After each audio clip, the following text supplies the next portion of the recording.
Oh, blimey. Oh, God, that's a bit loud. Are we okay? I think we're okay. It's just the game loading. Right. Oh, God, I'm knackered, actually. It's been a long day. I definitely couldn't do anything particularly high energy this evening, so I think Silent Hunter should be perfect. Right. Sorry, that was a bit loud for anyone who caught that. My bad. Not sure what that was. The game started loading. Can you hear me clearly? Hang on.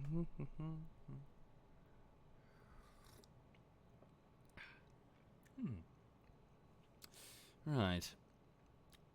Audio is good? Good. Hi, everyone. Hello and welcome. As people file in, I'll do a quick too long didn't read for the bullshittery, but in a bit. But for now, please know that it's the 4th week of work on the latest bullshittery work, which is Divinity Part 2, the continuation of that adventure, with myself, Quebec, Messi, and Digby. So, being the 4th week, I'm just trying to get the video polished. I've finished editing it. I finished making it, and what I'm trying to do right now is polish it.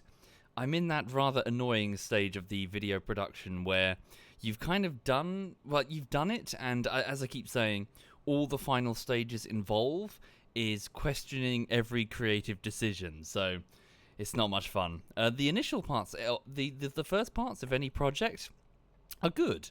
Those are really enjoyable, mostly because you've probably forgotten anything funny that happened, and therefore when you watch it again, it's fun. But yeah, when you get to the end of the project, you're like, oh god, I hope this is good. Fingers crossed.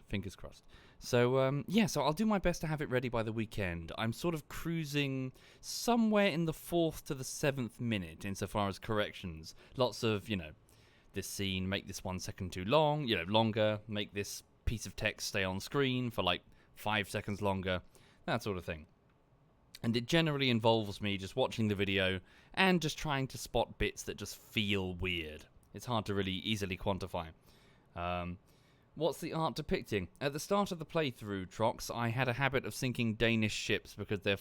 Sorry, was it Norwegian or Danish? Whichever flag is red on... a white cross on red. At a distance, it's very hard to distinguish from the British merchant marine flag. So I kept sinking neutral shipping accidentally and not getting any points for it, or I think getting penalised for it. It's just a red blob in the distance. What am I supposed to do? They should pick a flag that doesn't look exactly like another at sea. Anyway, so.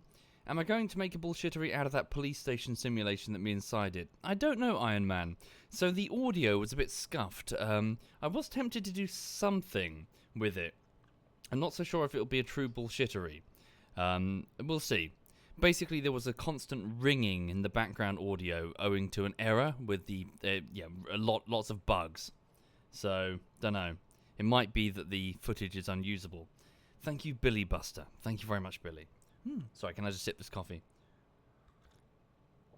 Anyway, how are you all doing? You okay? Thank you, Utilius. Thank you very much, Utilius. How's everyone in the chat? Umlaut just says no. Okay. Obviously, no sips for me. Oh, dear. Umlaut sent me a message a few minutes ago saying, 1, I have KFC, and 2, this is a picture of my dog's arse and it looks just like you. So apparently his dog's arse looks like a womble. Or maybe he's just saying I look like a dog's arse. Charming, Umlaut. Thank you, Shiroto. Thank you very much, Shiroto. Hi there, Imo Mo-chan. Hi there indeed. Sorry, that was you. I'm not going crazy, Umlaut. Sorry, I'm not like Yeah, you sent me that message, didn't you? Okay. Maybe, Spenner. We'll see. I don't know. Oh, hello. Sorry. Steam message. Is it Umlaut whinging? Yeah, he's whinging. He's sending me a Discord link. I don't use Discord. What are you on about? What do you think I am, a Zoomer? God. Right. Anyway. Welcome to Silent Hunter 3. So right now we are about 159 meters beneath the Atlantic Ocean off the coast of the Straits of Gibraltar, which is the shallow little bit between Spain and... Wait a minute. What's south of Gibraltar? Which nation, sorry? I'm not actually sure. My geography isn't great. What's that nation just south of Gibraltar? The other bit of land. Is it Morocco? Okay. So just south, so between Spain and Morocco, there's a tiny inlet into the Mediterranean, which is very easy to defend. As a result, the Royal Navy has a significant presence there. They've basically taken over well, what is effectively a little peninsula, isn't it? That little bit, and set up a naval base there. In the Second World War, well, across many wars... Oops, sorry, it's a bit loud. Well, thank you, whoever that was. Thank you, Fridge. Holy shit, dude. Thank you. Thank you for the tier 2 fridge. So I'm just going to turn that down. You near killed me with that audio. Oops, I've got it out way too loud. That's my mistake. Turning that down. There we go. Do that, do that, do that. Thank you again, Fridge. Thank you for your tier 2. That's very kind, sir. And before that, thank you, Sharuto and Utilis, Billy Buster, and Krellis, and Robson and Wino. Thank you very much. Sorry, what was I saying? Yes, so the Straits of Gibraltar allow any navy that hold it to basically blockade all merchant shipping in and out of the Mediterranean, to the Atlantic Ocean at the very least. So it's a very important location. We are following a convoy that's about to make its way through the strait. We've jumped them a bit early. Now, the weather is pretty damn frightful. To be fair, it's not too bad. Just big wave swells. Nevertheless, I did manage to get a torpedo hit on the lead convoy ship and damage it, but I'm pretty sure I did not destroy it. I then dived. Well, I fired off another torpedo and hit a different ship and sunk it. Hooray.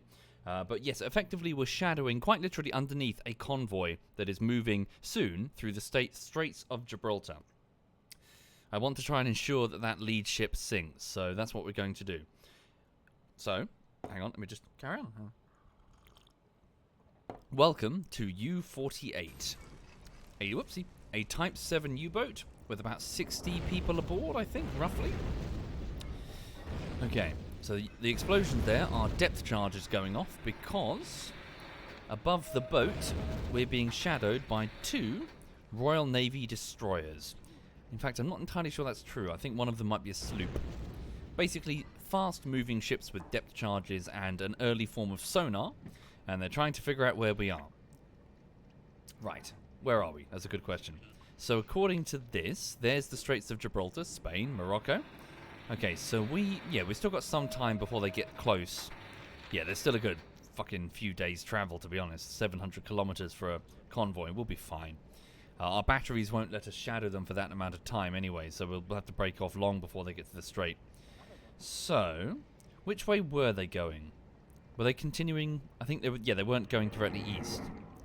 Keep following them this way. Right. So what is my plan then? So we're running well, no, we're not running silent running, are we? Hang on. So we're reloading the torpedo tubes.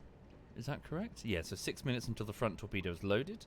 The rear torpedo tube does not have enough crew, so send some more crew back there. You can hear the hull, the pressures on the hull.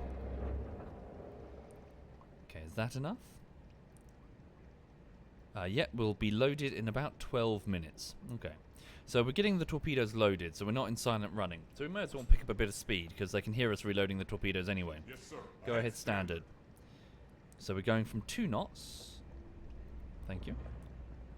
Up to 3, probably make a good 6 knots. So the fleet above us is making about 7 knots. So if we can sort of, stay with them for a little bit.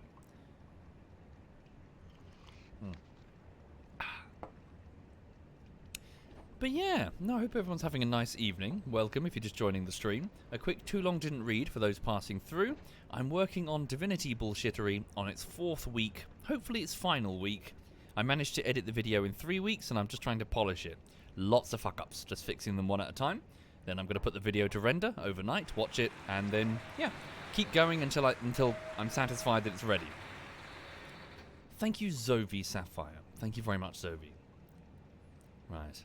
We do have cameras. Yeah, so a bit cheaty, but I find it's better for the stream. We have an external camera on the surface. Ah, one of our hunters. That is definitely a... No, sorry. That is a Black Swan class destroyer. Dedicated submarine hunter, or at least dedicated escort.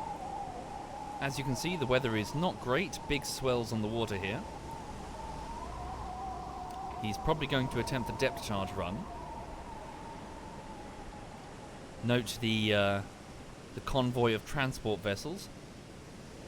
Yeah, we appear to be on the tail part of the convoy. Yeah, we've got at least 3 destroyers around us. Okay. Yeah, we've really caused havoc. Holy shit, they're all over the place. We made them panic. Okay. Thank you, Matt's up here. Yeah, yes, I do. Apologies, not wishing to shill it, but yeah, Silent Hunter 3 is very good. It's only about a $5 on Steam if you find yourself interested. Right. Depth charges in the water, so that's the bow of the submarine. Yeah, can you see that? Those bubbles? They're trying to drop in a straight line. That's actually, yeah, those depth charges are actually true. So can we actually change the... Yes, sir. Rudder. There we go. Degrees to starboard. Turn the rudder starboard, so as they sink, we won't be there when they arrive. So whenever destroyers did that, they have a blind spot beneath them. Oh, they're way too shallow anyway. Maybe not. Let's just not take the risk. Let's just change course. See? That's all we have to do. Just change the rudder a little bit. Rudder amidship. And just like that, they've missed.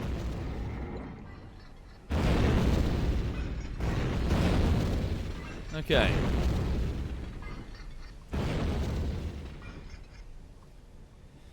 I can turn up the microphone if you like. Is it too quiet? I might be. Sorry, I'm a bit tired as well, so you might find my voice a bit softer this evening. Yes, sir. Returning to course, sir. Thank you, Jeep. I'm Shalafrock. Thank you. Yeah, it's been a busy day of editing. Truth be told, been doing my best, but it's many hours this morning as well before the stream. Woke up early.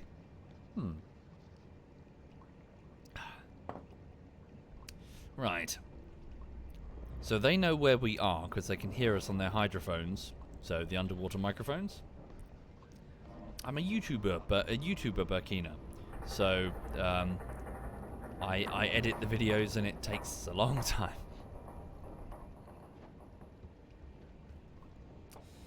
I haven't really noticed it, Natua. So according to my reading there, I'm sort of brushing against the yellow. Yeah, I'll turn myself up a little bit, maybe. Hang on. So I'll turn myself up by about 1.7 dB.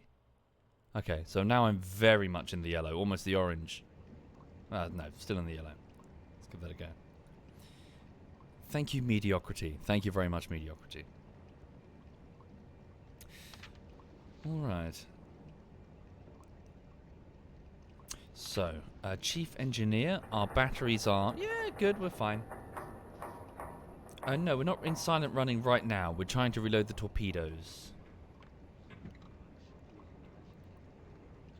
So what is my plan then? I mean, am I disengaging and finding my way ahead of them for another run? Or am I staying with the convoy to try and dodge and weave in and out of them in order to make it harder for them to depth charge us? Not sure. I could do either. So the merchant vessels are between 4 kilometers and 2.7 kilometers. But we are definitely at the tail of the convoy.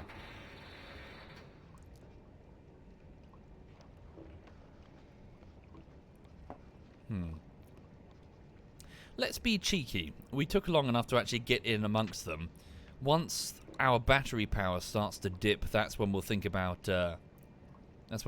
disengaging. But for now, let's push the batteries and the engines a little bit and try and be quite aggressive. Let's try and hunt down that ship that escaped us. Thank you, Iron Julia. Thank you very much, Iron Julia.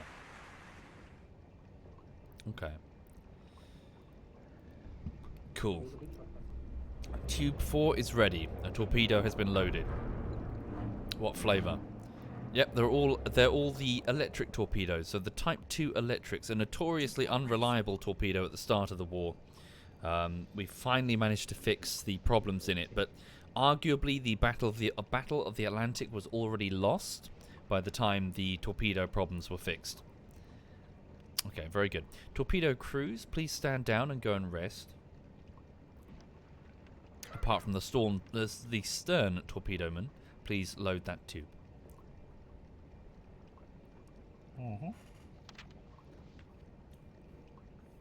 I would, Martin, but I don't think I'm going to hit a destroyer. Not in these swells. Not with these torpedoes and not with manual targeting.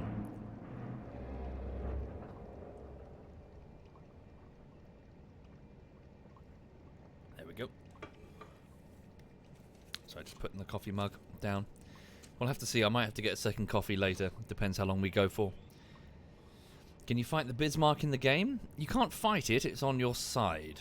You can try to protect it, though, and we did. We shadowed it, and we managed to destroy 2 heavy cruisers that were pursuing it.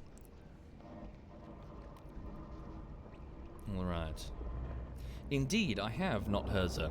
I'm not very good at it. I got a hit today, though, with the manual targeting, so I'm learning. Thank you, Icrian. Thank you very much, Icrian. Thank you, sir. Also, if you'll forgive me, I'm just going to fiddle with the...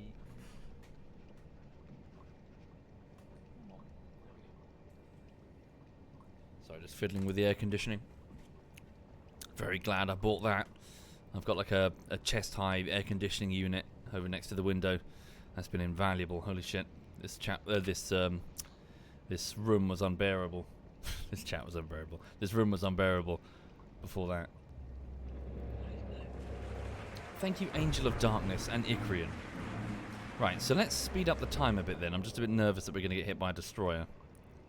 Where is the nearest merchant sound target? Is that him? I presume that's it there.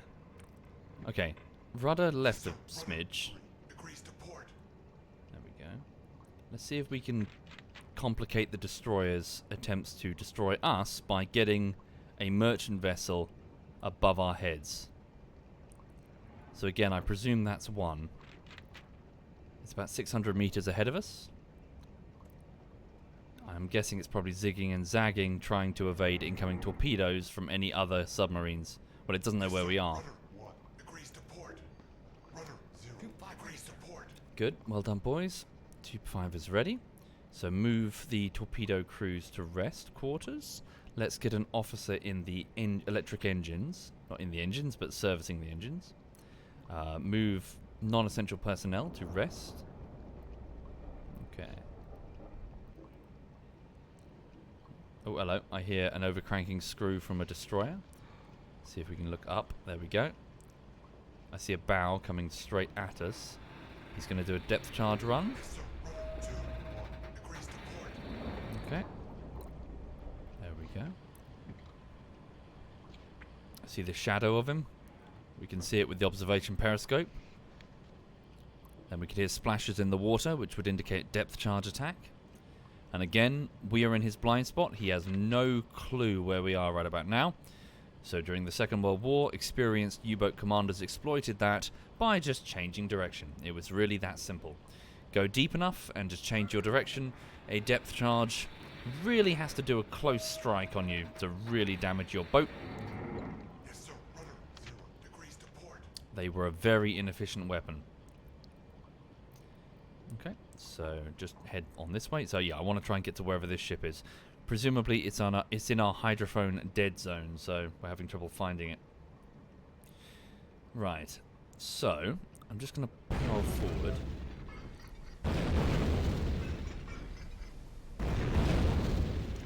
Walter, the hydrophone operator, can you give me the nearest sound contact in general?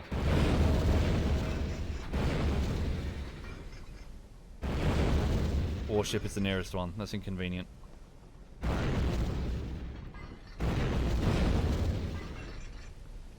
Okay, just try to move this way. Okay. Follow that course, please, navigator. Make sure the navigator is doing that. Yes, sir. Return into course, sir. There we go. And then I'll speed up the time a little bit, give it a save before I do, and we're just going to try and move forward ahead in the column, really, as in get further with the convoy to try and pick ourselves a nice target. And we'll probably come up from 159 meters. Let's do that now.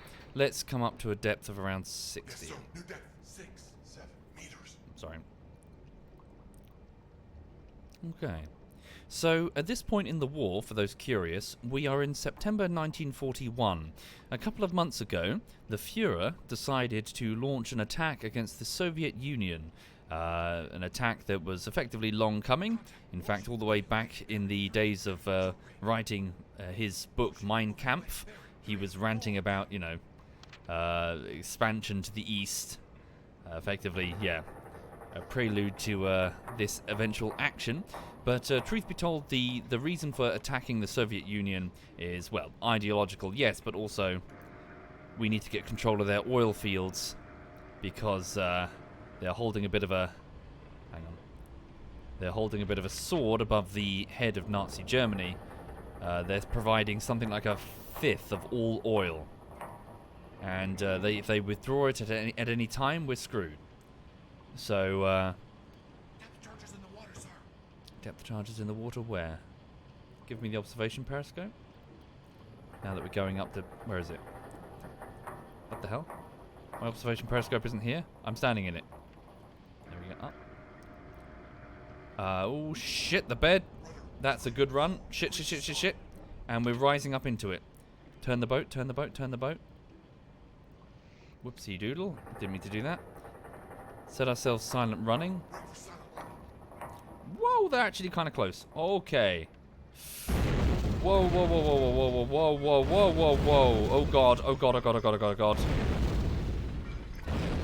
We okay? They're too deep. They're too deep. We did an unexpected depth change. They thought we're way deeper. We're fine. Yep. We're fine, boys. Whoa, I'm drunk. There we go. Yeah, we're fine. Right, continue. I need to find the bow of a merchant ship that we can shadow. What's that? Who's on our tail? Hang on. God damn. No, damn, it's another DD on our tail. Okay. Rudder 3, 2 degrees Damn it, to we've got starboard. lots of destroyers on us right about now. Maybe this is unwise. We haven't been pinged by an Azdic yet. Head full. Ignore silent running. Depth charges in the water, sir. Go, go, go, go, go. Go, go, go, go, go. There we go. Here come their depth charges. Depth charges in the water, sir. Can you not fight the ships? They're destroyers. They hunt submarines. That's what they do. Rudder 0 degrees to starboard. Ahead Head standard.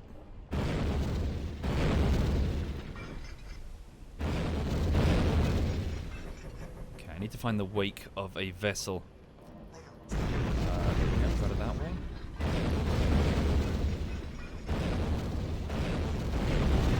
So the destroyer has a very shallow draft, it has a tight turning circle, and they can continually change their course and speed. They'll do that often. In order to hit them with a dumbfire torpedo, we would have to be at periscope depth, which means they can also just ram us because we're just beneath the surface. And they'd need to be maintaining, you know, the steady heading, and we'd have to calculate it and fire. We could always just eyeball it, firing 0 degrees from the bow. That's possible.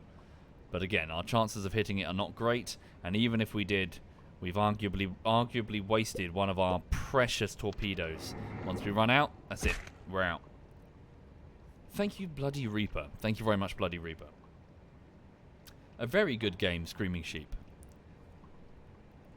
Okay, down with the attack periscope. Give me just the observation periscope. Again, I'm looking for the hull of a merchant vessel that I can shadow. Damn, that's a ping. They're hitting us with sonar, a very early version called Azdic. Hear that ping? They're bouncing sound into the depth, and they can see a blip on anything that, yep, on anything that bounces back. So now they know that we are not 160 meters down, because something pinged, something metal just bounced back. So they know that we're on a relatively shallow depth at 67 meters. Shit, maybe I should disengage. I've lost the element of surprise, the most important element of, well, most important thing for a submarine. Check the surface just out of curiosity. No, I'm still amongst the convoy. Bit far behind though. Oh Jesus. Oh Jesus, I've got 3 on me. I've got 3 destroyers shadowing me. Yeah, nah. Yeah, nah, we're fucked. We're not fucked, but let's fucking get out of here, shall we? Right, take us down. Let's slink away. I've got 3 destroyers just fucking focusing me right about now. Every time one finishes its depth charge run, the next one's going to start. And I've got no merchant ship that I can shadow underneath in order to stop them from driving literally over my head. So we're going to dip, we're going to go into silent running, we're going to get beyond visual range, which is about 8 to 9 kilometers, and then we're going to move ahead of the convoy. Okay, so we're at 74 meters and going down. So, yep, the nose of the submarine is going down. The hydroplane's at the front there, pointed down as we sink into the deep. We can choose to crash dive, flood all the ballast, or the opposite, surface by using compressed air to blow the ballast, so clear the entire tank and replace it with nothing but air. So we can do emergency maneuvers up and down, but for the most part, we fly through the ocean by, well, altering the planes at the front. Current depth 90. Okay. Yes, I do wonder that. I think I suspect it's probably just a gameplay balance thing. The fact that the destroyers are not always using ASDIC all the time. Because yeah, I was wondering that earlier. Truth be told, like surely they would just spam it continually. Because they do pause and then like wait a couple of minutes and use it again. I'm guessing because it would be AIDS, it would be utterly horrid if they just continually spammed all the time. You'd never get anything done. Which I guess is, you know, the Battle of the Atlantic was a loss for Nazi Germany, and this is kind of why. The submarines lost the arms race. Current depth 120. Okay. Right, so we're sinking 129 meters. We want to get down to about 160, at which point the ASDIC is pointless, and we'll go to silent running and creep away steadily. Current depth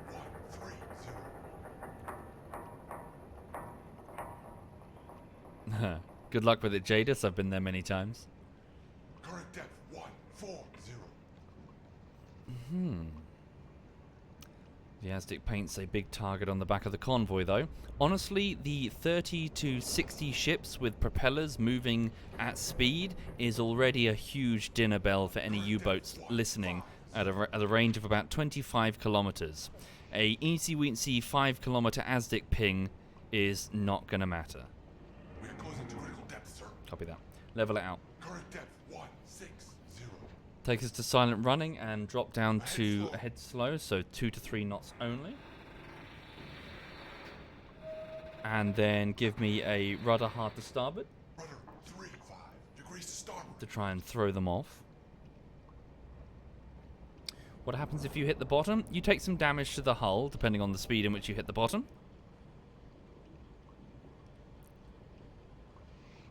In fact, resting on the bottom was indeed a strategy. It was a tactic, rather, that many U-boats did indeed employ. They would wait at the bottom and try to disguise their, well, the ping from the seabed with the U-boat. They're just up there. We're going a bit deeper than I would like. 165. Are we going to be okay? Yeah, we're just on the yellow there. Thank you, the Donut Boy. Thank you very much, the Donut Boy. Were the Nazis the only ones to have U-boats? No. The British have aplenty, as do the Americans. So it's, yeah, all sides are working on U-boats. Germany focused... Germany's famous for them because you've got to remember that the whole of World War II, all of it, from the very beginning to the very end, was influenced by the First World War. So it was the setup and everything. It was just a massive influence of the effects of the First World War. notably the Treaty of Versailles, which mandated a limit on the naval vessels that Germany could actually field. So what did they do? They focused on U-boats instead. So when the Second World War kicked off, they had a lot of them. Not as many as they wanted. In fact, arguably, the war definitely started earlier than the Kriegsmarine expected, and many U-boats were put to sea with orders to attack Allied shipping. Definitely not prepared for it. They were not ready. Hitler jumped the gun.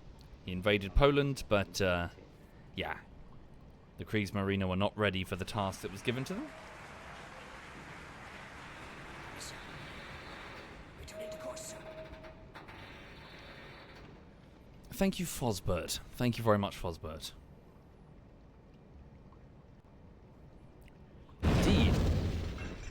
I'm sure it's happened many times, Thendu. Well, not specifically French and British. Notably, a few years ago, one of our British nuclear submarines ran aground in Scotland. It was very funny. Probably not for the British Navy. But the British public found it fucking funny. It's like, yeah, we're shit. Hang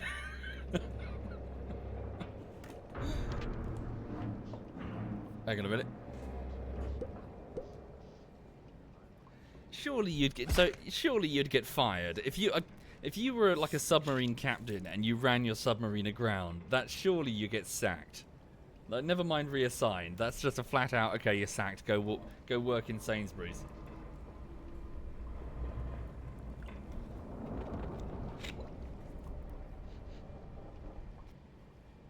Okay. So, we're cruising steadily away. Let's speed up the time a little bit, because I would like to attack some stuff instead of just being hit by destroyers all stream. So they're trying to depth charge us, and we're cruising away at 165 meters deep.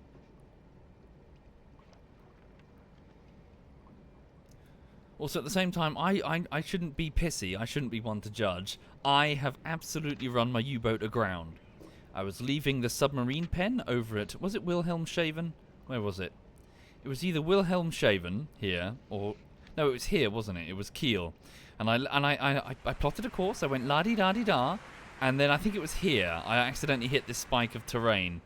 And it was just like... bloop, and suddenly we're on a beach. Like, what the fuck? No, pretty sure it's Wilhelmshaven.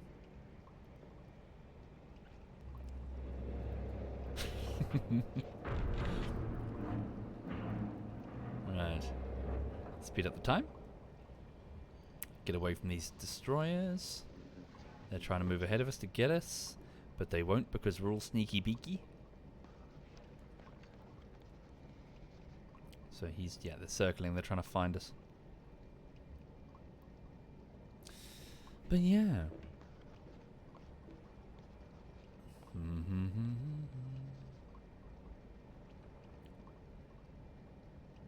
So for the people just joining the stream, welcome to a U-boat off the coast of Gibraltar, attacking Allied shipping. We've managed to hit 2 ships, sunk 1, and now we're trying to sneak away because they've got 3 destroyers that are trying to, well, destroy us. They're not trying to make us a cake, I can assure you that. Well, they might be. I don't really know what's going on in the galley aboard their vessels. Thank you, Wizarino. Thank you very much, Wizarino. But at this point in the war, the battle for the Atlantic may be going poorly, but what is going very, very well is the invasion of the Soviet Union. It's September 1941, and the surprise attack, Operation Barbarossa, is meeting with astounding success. The Soviet Union are basically being, well, encircled and crushed on pretty much every front. We've encircled Leningrad, we've taken Kiev. We're a few weeks away from Moscow itself. So I'm sure everything will go just fine. Thank you, Peak. Thank you very much, Peak.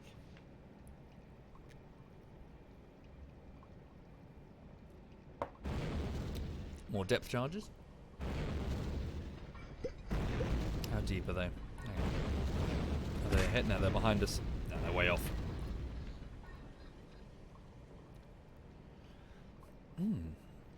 Thank you, comrade. Thank you very much.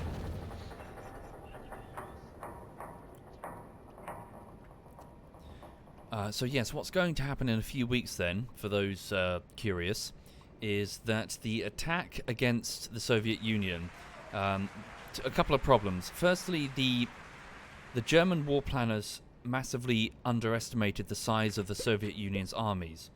We bought about, I got the numbers wrong this morning, I'm afraid. I said 3 million. We actually bought about 3.8 million men, and we thought that the Soviet Union would have about 3 million fighting men. Trouble is, we have either encircled, killed, or captured roughly that number, and yet the Soviet Union is not running out of troops anytime soon. A bigger problem is the fact that many of the encirclements behind us, we're having trouble destroying them, because with their escape cut off, they're not surrendering. They expect no mercy from us.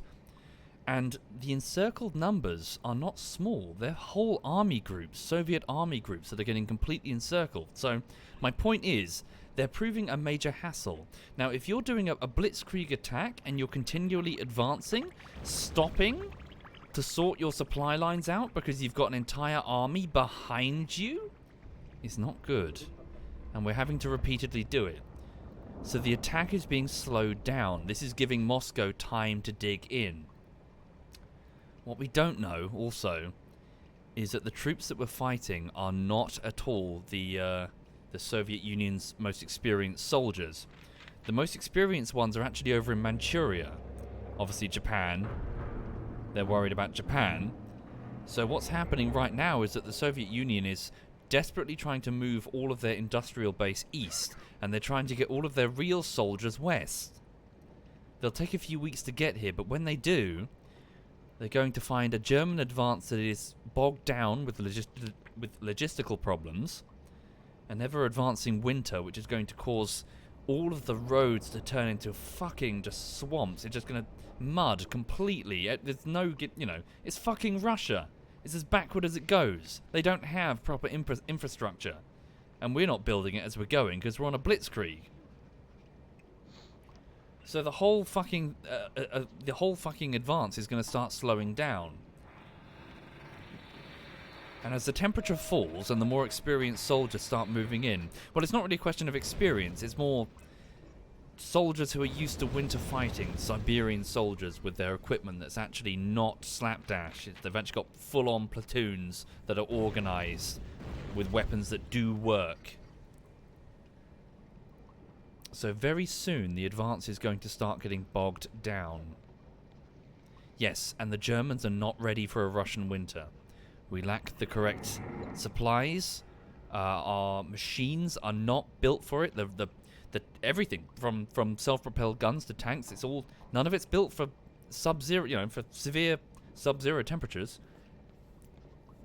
Russian equipment is.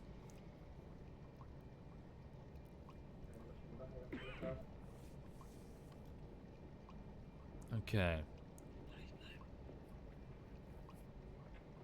Right, so we're trying to sneak away. I'm hoping that they'll piss off and leave us alone. They're still just roughly circling us. How far away? 700 meters, 1.2 kilometers. I'm hoping that 700 meter one will fuck off. So anyway, it's complicated and there's lots of factors involved, but effectively the short answer is an underestimation. We underestimated the size of the Soviet force. Their encircled units are slowing us down, and the further we push into Russia, the more logistical problems we're having because of the amount of terrain that they're able to sell to us without being knocked out of the fight.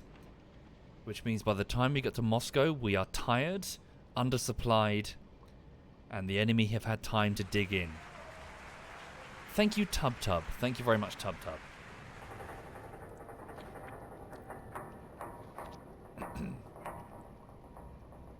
At which point, the Eastern Front is going to turn into the one thing that Germany absolutely cannot do. A war of attrition. Germany is not built for a war of attrition. It never was, especially now. The Reich cannot fight in a war of attrition. Things like Great Britain can. We can bring in more resources from the Empire and beyond. But once we start losing some forces, especially the most experienced forces, they're gone. They're not coming back. And that's what's going to happen on the Eastern Front. It's going to be a black hole that's going to swallow all of Germany's best people. And so all that's left to face the Soviet counterattack, which will come, well, the dregs.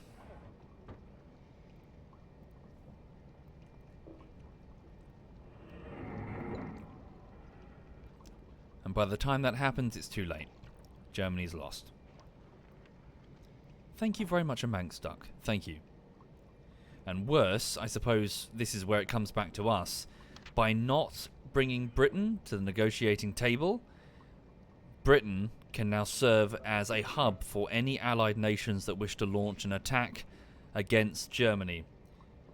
It's a jumping off point for any armies that might be fresh and completely ready for a big war, maybe, who have not suffered the blood penalty that the other nations have been suffering. And maybe there's going to be a small event in December of this year, which is going to all of a sudden... Oh, we can't go that far. Damn. I was trying to show you Pearl Harbor. Maybe there's going to be a small event that's going to rather dramatically bring that nation into the Second World War. Somebody's about to wake a sleeping giant.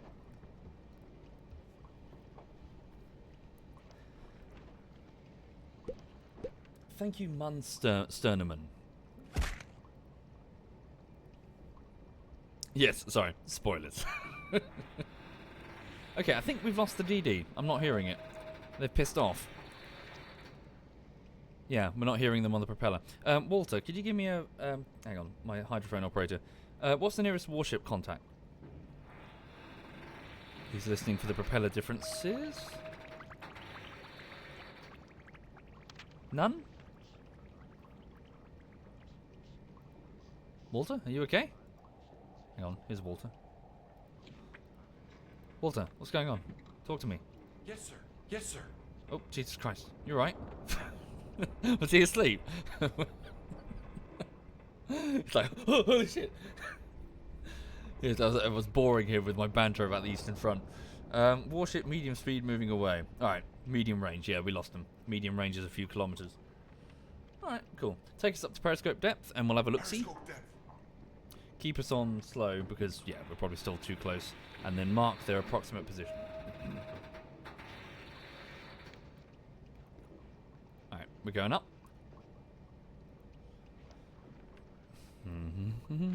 So yes, in short, 1941, the invasion of the Soviet Union goes very well until it doesn't. And then it just turns into a grinding slog which Germany cannot escape from. At which point, so when would it be? So I think it would be next year, not this year. The Allied planners start to realise what's going on the Eastern Front. And they come to the conclusion that, yeah, okay, Germany's screwed. But if Stalin just, you know, fucking bulldozes his way through Germany, he's just not going to stop. He's gonna keep going. And Stalin has been, for quite some time now, well, come 1942, I think, he's trying to urge the Allies to open up another front to relieve their forces. And so it's at that point that the planned invasion of, liberation of occupied France is seriously discussed. Thank you, Ty Gamble and Hateful Wish. Thank you.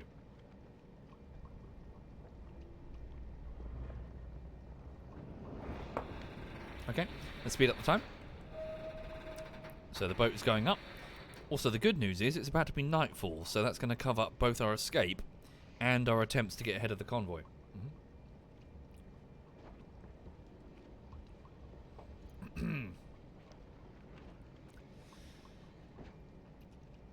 Does the sub have a toilet? No. What happens is we poo in one of the torpedoes, and when it explodes, it flies shit all over the crew on the opposite side, like projectile poop. Yes, it's a fucking toilet.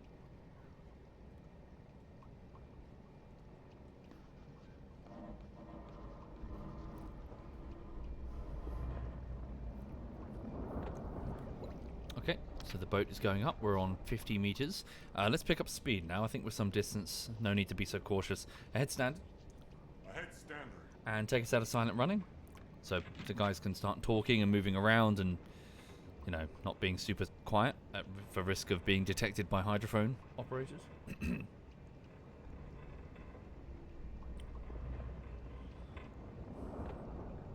Indeed, Farinir.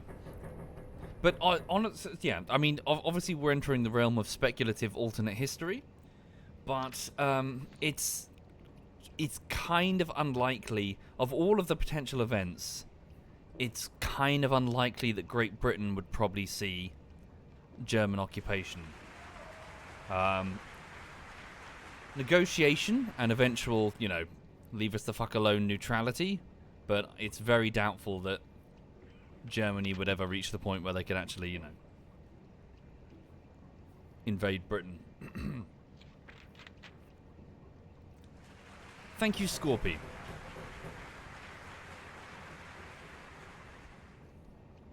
Because for all of this going on, you've got to remember what's happened before the war.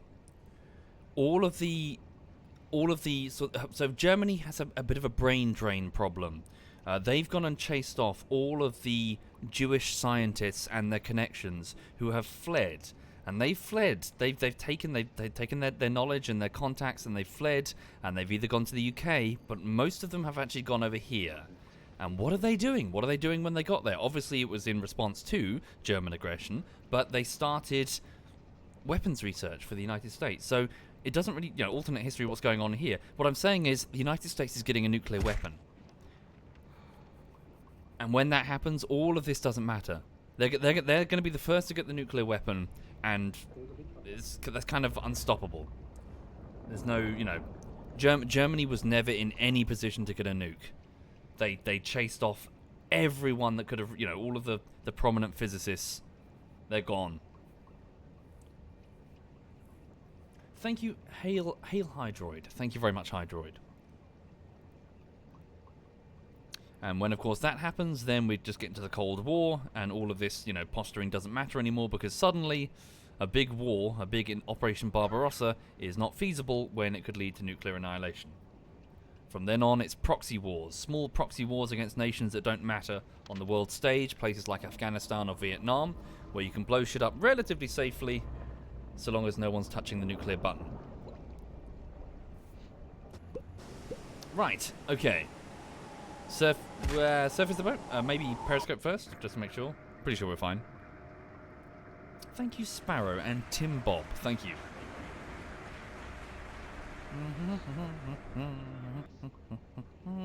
Yeah, we're fine. We're fine. Everything's good. We're clear. Right, surface the boat.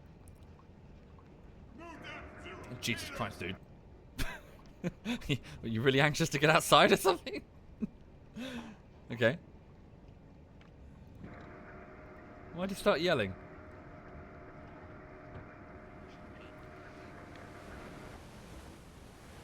Alright. Let's go. So, that is the probable position of the convoy, which is, so 12 kilometers, 16, so between 12 and 16 kilometers. Let me just clear everything. Ooh, pardon me. So, let's assume that they're probably steaming. Damn, I probably shouldn't have cleared that, truth be told. That could have been quite handy. That's their probable course. Course. Let's do a marker. Let's be safe. So 20 kilometers. I just want to make sure we're far from their possible detection range. So don't cross that line. How long is that? Should be fine.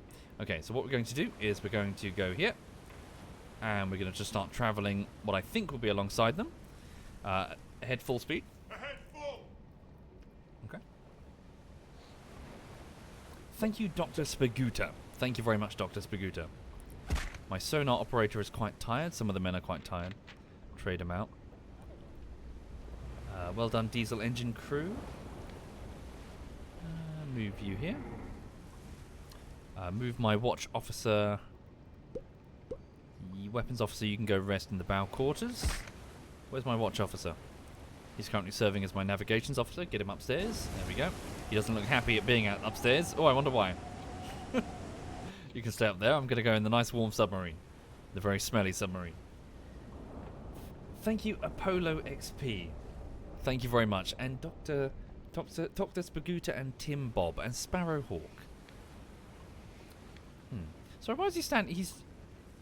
It's like he's in action stations. Like he's It's fine, man. Secure from silent running. Standard mode, recharge mode. He seems to be in panic mode. Right. Okay, so we trundle along the surface. So moving at 11 knots in these swells is going to take us about 4 hours and 30 minutes to reach this position. Now, the fleet, we think, is roughly... Sorry, the convoy is roughly here, right? Mark II. So we know that they're moving at about 7 knots, which is all they can really manage. Well, they might have gone... We don't know for sure, of course, I'm just assuming. So 4.5 hours. So let's assume they've made, what, 55, 60 kilometers. So based on this chart, 7 knots here, 4 hours, about halfway. So, yeah, that's 55, 60 kilometers. So that's probably what they're going to make. So new measurement from here. That is 60 kilometers there. Okay. So that will be roughly where they are. Let's give it a save. So what I'm trying to do now is get ahead of them so we can launch another attack. So let's do that, speeding up the time. So that will also mean that the attack will be at night, which is great for us. We need to find that ship that we damaged. It was a medium cargo vessel right at the front. Okay, we can still hear their propellers on the hydrophones. We need to be a bit careful, make sure they're not too close. There we go.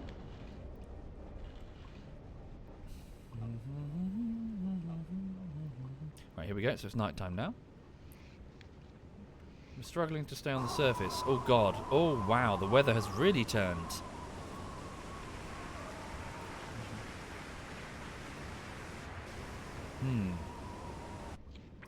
Okay. Oh, hello, Lulu. Dog just came to say hi. Thank you, Whomeister. Thank you very much, Whomeister. Okay, so let's keep moving along here. We'll pay a bit try to pay attention to the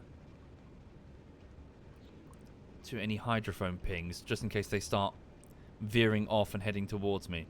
Are they definitely going for Gibraltar, or are they going for Casablanca?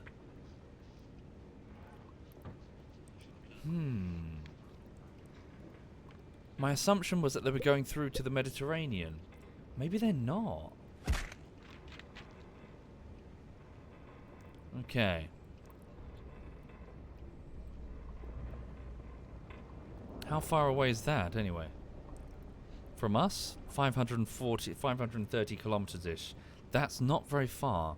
And I need to be concerned because, observe, Gibraltar has an airfield, and that is the range of her aircraft.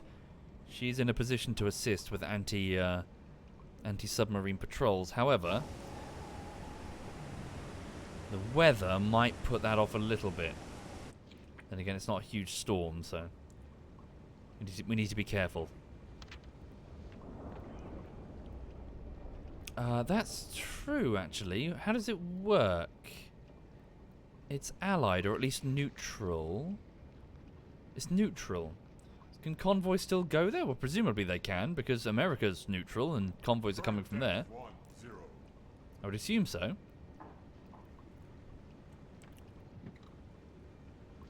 Okay. Bow quarters. We still got some space over there. Just make sure that many of the men are resting if they need to. Okay. Thank you, Ashes TL. Thank you very much, Ashes.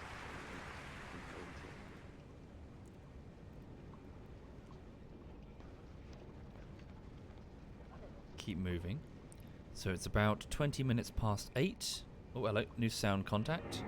Merchant moving slow. I presume that's the front of the convoy. 29 kilometers. I wonder if they've moved directly east now.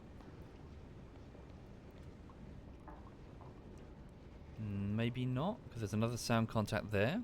Okay, warship. I presume that's probably the closest, so the starboard side? Whoopsie. How far? 20 kilometers. We're okay. That's still 16 kilometers. So they're making 11 knots.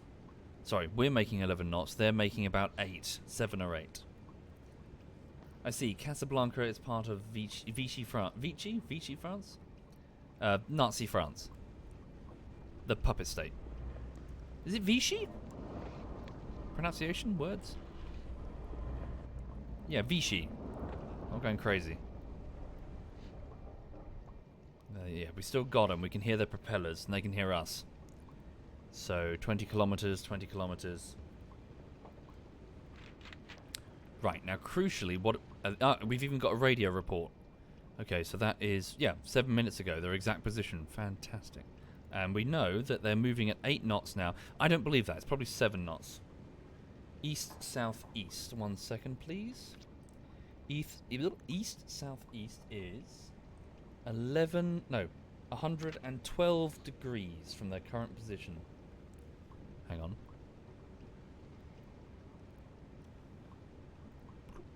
$112 degrees.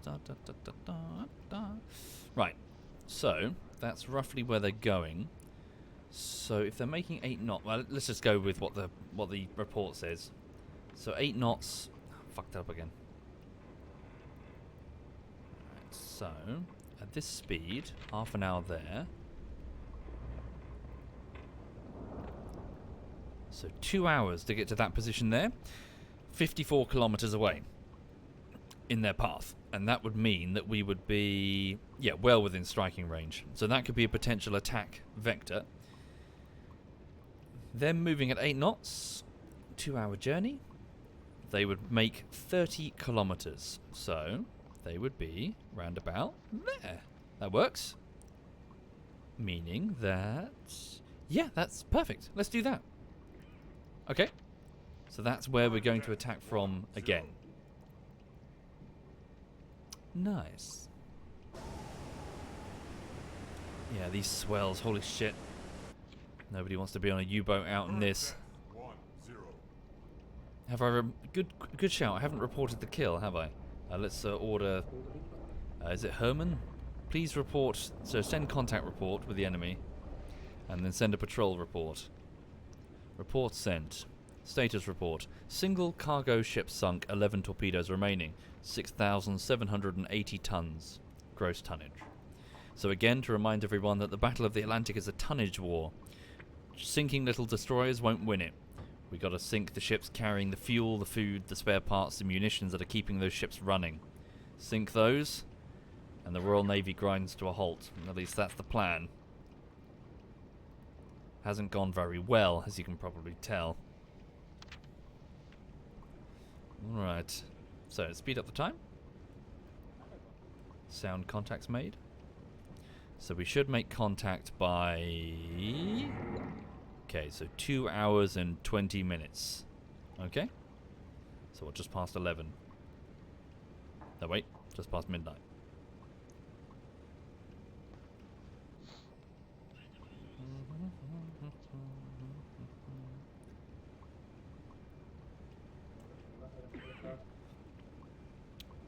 Okay, here we go. So we're moving into position.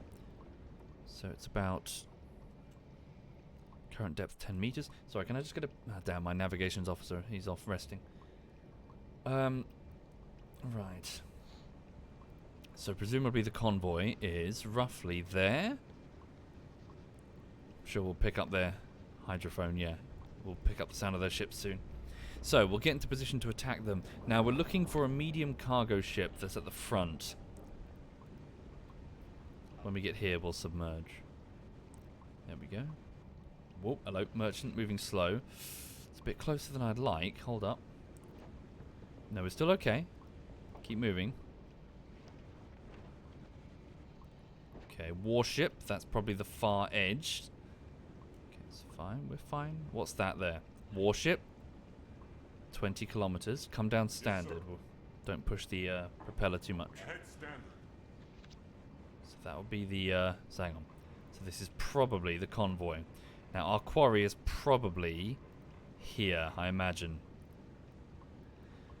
So let's go... Yeah, so we need to be within about 5 kilometers to attack it. Maybe a bit closer. Especially with the Especially with these swells, it's going to be really hard landing a shot. We'll do our best. So here we go.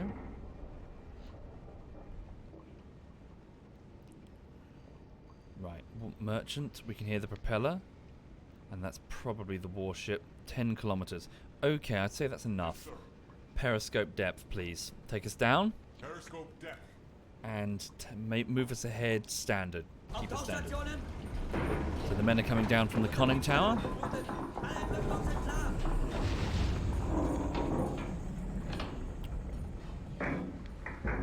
There we go.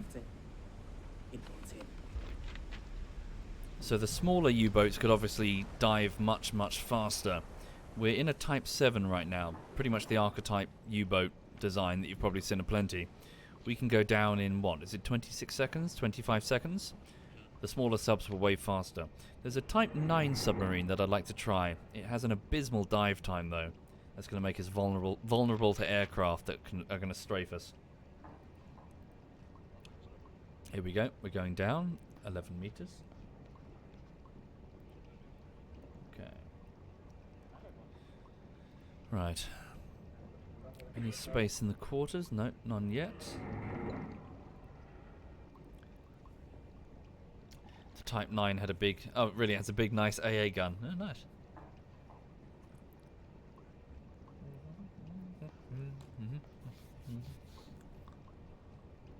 Contact. Merchants closing. Bearing 248. Long range. Copy that. So let's keep moving.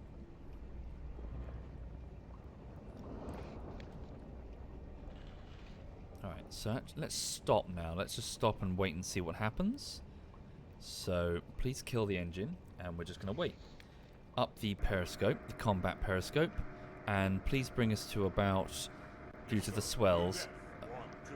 about 12 meters. There we go. Right, here we go.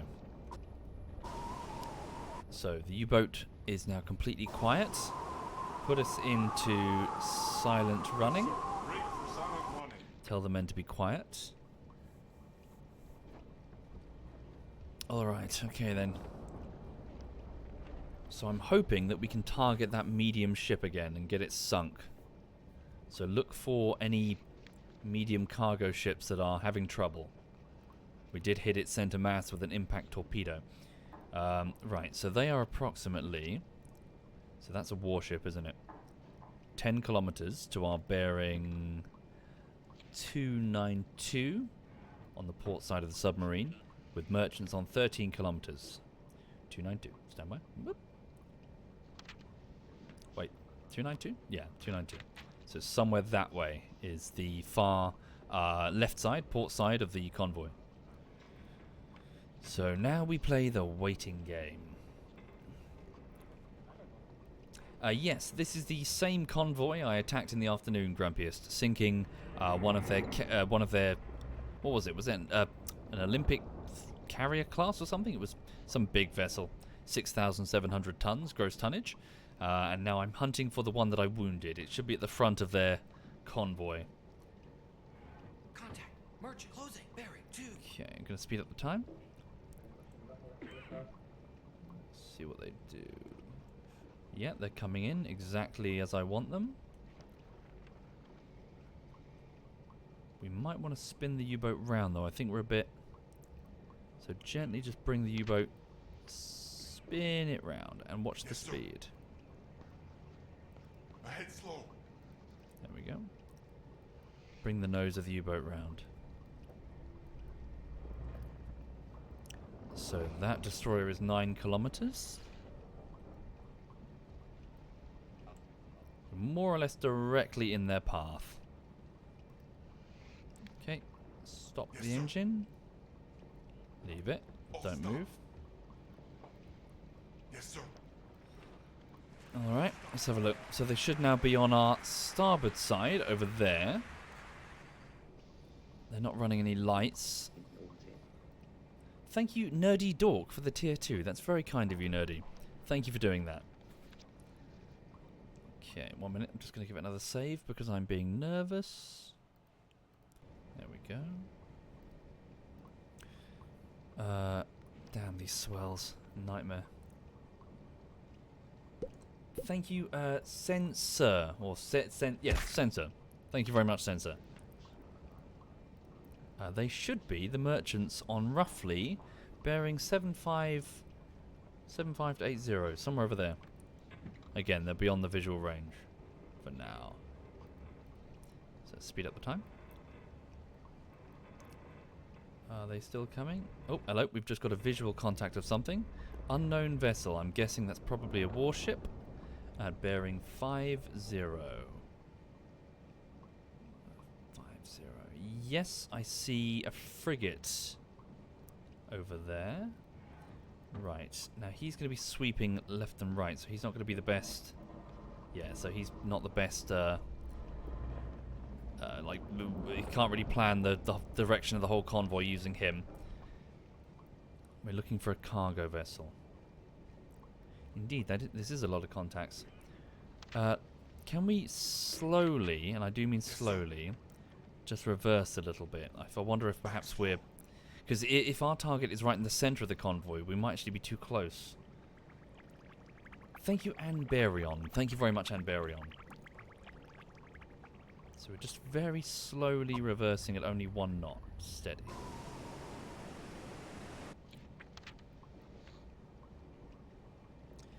Yeah, sorry, Arkham. I haven't really changed the resolution at all.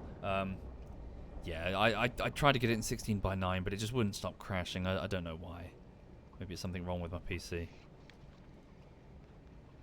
Okay. So that destroyer is cruising looking for us. So what's the visual range on that? So that's 4 kilometers-ish. Okay. Thank you, JJCCC. Thank you, JJ. So we can spot things at about 4 kilometers. Right, so the lead merchant vessel is where? Here? Almost within visual range. Oops, my submarine is turning around. You are correct. Yes, sir. Rudder 1. My bad. Degrees to port. Thank you very much. Fixed it. Whoop. Have we made a visual contact? Not yet.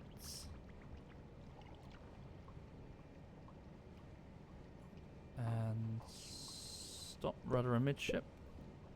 And kill the engine entirely. Okay, oh, careful. Oh shit, oh shit, oh shit. That's a really fast mover. Holy shit. Oh no, wait, I've got time sped up. It's fine. Fuck, he's not going to find us, is he? Fuck. Contact. Warship moving away. Bearing 4. Long range. Yes, sir. Ahead slow. There, we've got a contact. There it is. Okay. Type unknown. Damn, it looks small. That can't be what we're after. I need a merchant vet. Damn it. What sort of... That screen is tight. That screen is really tight. So they got their... They're scanning with their ASDIC like... Fuck. They're gonna get us. Are they gonna get us?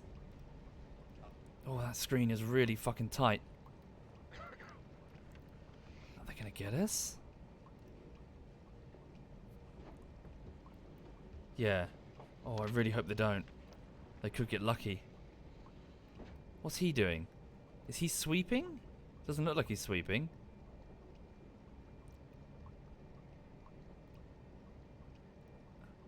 What is that?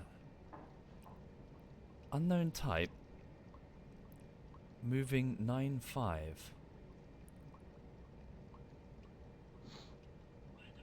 Must be a Corvette or something. No, cargo? Cargo? Is it just some completely unrelated ship? Ah.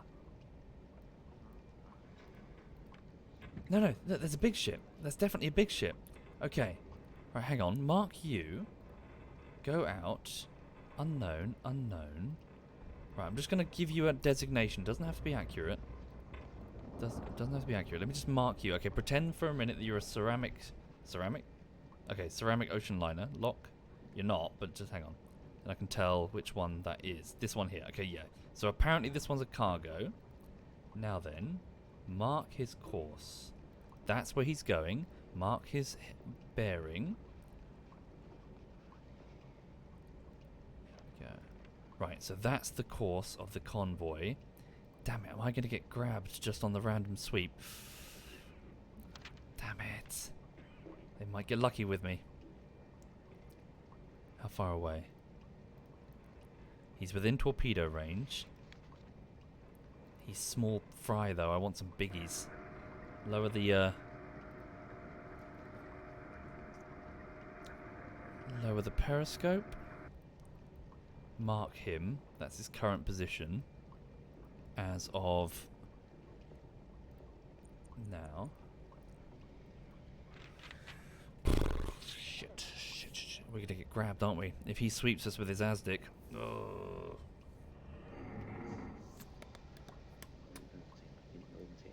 Christ.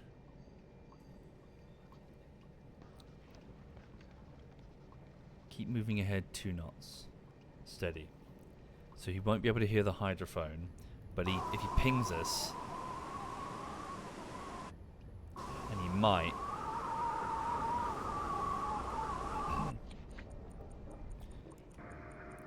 Okay, it should still be safe in this horrid weather to use my periscope. Frigate there to bearing 90. Any other cargo vessels? God damn these swells. Yes, sir. New depth 1, 2 meters. You.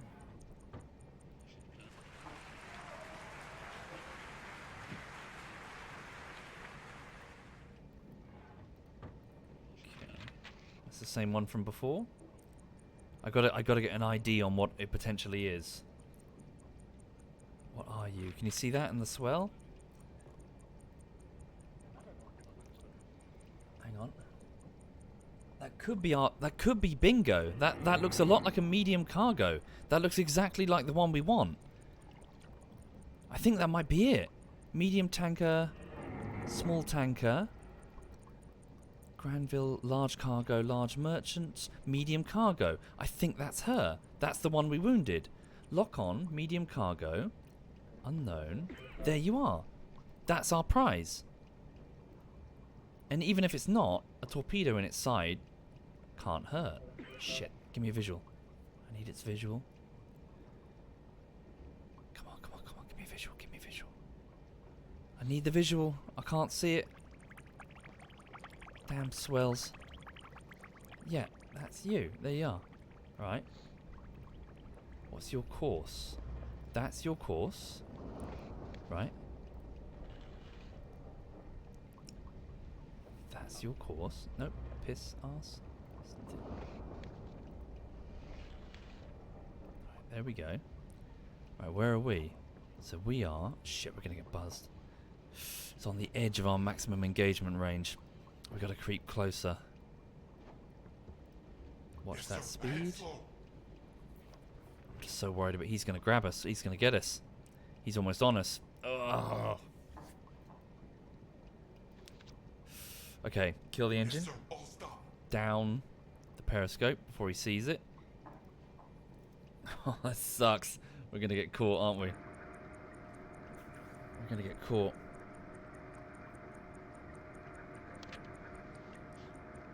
What if we sink? Fuck it. Sink. Go down. Drop. Yes, sir. New depth 1, 0. 8 meters. Yes, sir. Ahead slow. Head slow. Start taking us down. Maybe we can evade the ASDIC. Oh, Jesus. Okay, so our target is somewhere on this line. So let's put down. So from me, from my current position, 90 degrees. Okay, no, that's not good. 84 degrees. So where's 90 degrees? Let's try and move towards it as the ideal. So along here, right?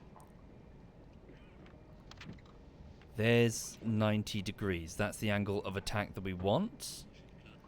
Okay, so move it further along. So we want to go for 90 degrees to minimize the chance that our torpedoes are going to bounce. That's where we want to shoot from, roughly. There. let's go. Damn it, he's going to grab us.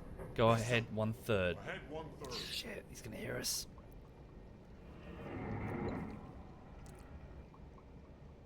We need to get deeper. We're on 19 meters. We've got to get down to about 100 meters or so to minimize the effectiveness of that guy's ASDIC.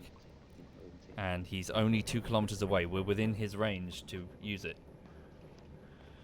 Okay, so assuming that vessel gets there, 90 degrees, go down to the targeted computer. We'll have a slow-moving impact torpedo at around 5 meters deep, fired on 0 degrees at a range of... So these are the things that the captain in the conning tower would have to tell to the, say, to the torpedo officers who would be configuring the torpedoes accordingly. Current depth 30.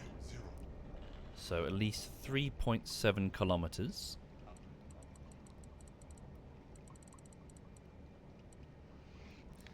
And then I'll need to get the angle on the bow, which ideally would be 90 degrees. So this computer, this very primitive computer, is calculating where the ship will be. 5, 6, 7, 8 knots. Current depth And it's giving me a firing solution. And it's telling me to fire the torpedo in that direction. If the target does not change its bearing, if it does not change its speed, the chances of an impact are basically 100%. So long as, you know, the calculations are correct. Current depth 50.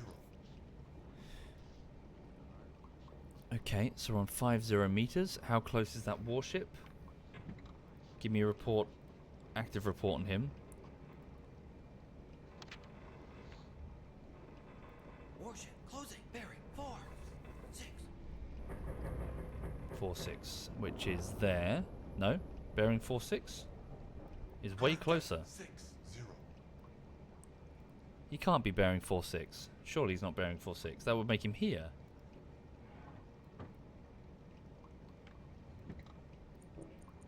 That means he's practically on us. Hang on.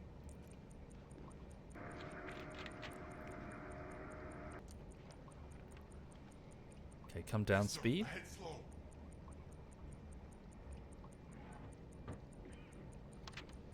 Current depth 70. I need to know where this warship is. Everything depends on it.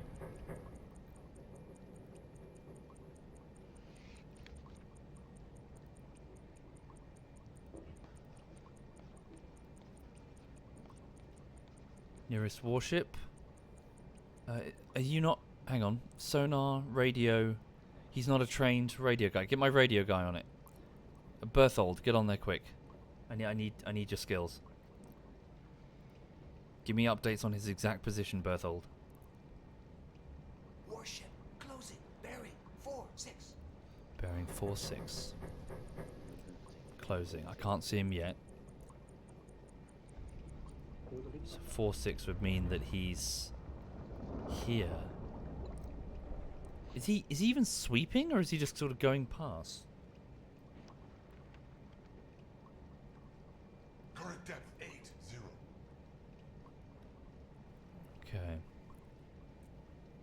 Warship bearing 4-5 closing. Well, the name ASDIC for the sonar is intentionally supposed to be weird. Well, not weird, but it's supposed to be. It's supposed to have no correlation with anything related to sonar. It's to do with like a code name for a quartz crystal that they were using, but they intentionally gave it that weird name so that German spies wouldn't know what the fuck it was.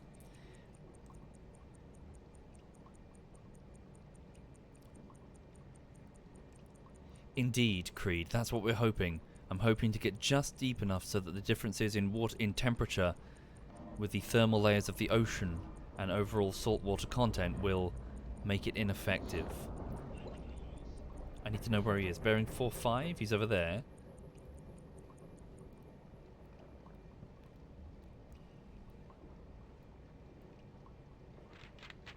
I'm not so sure I buy that. Is that really? Is it definitely? Yeah, I know. What's the closest contact? Not. Hang on. Give me a report on the closest contact. Merchant, moving away. Bearing. That can't be him. So what do? Do I surface and launch this attack? Because I've got to. The target is going to move on. They're moving at 8 knots. Bearing. 50. Moving away. Fuck. Okay, fuck it. I'm just going to... Yeah.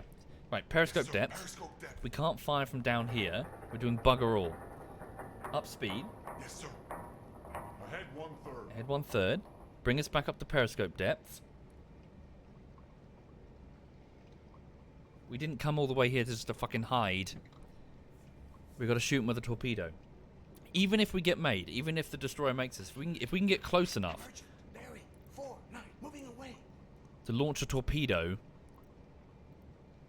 that it can't dodge, and then we fuck off and hide. Thank you, Beetle Potts. Thank you very much, Beetle. Thank you. 8 meters and rising. Take us up. Take us up to about 12 Yes, sir. meters. New depth 1, 2 meters. Watch out for those swells. Envia, they've got, Moving away. the convoy has got people listening with underwater microphones for the sound of any artificial noise. Speaking, chains rattling, weapons loading, engines mostly, propellers. So people talking, you can hear it.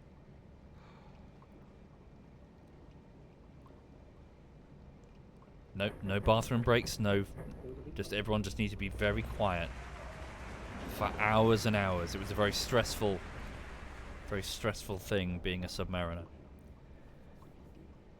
Thank you, gamers. Thank you very much. Merchant, bearing. 47. Moving away.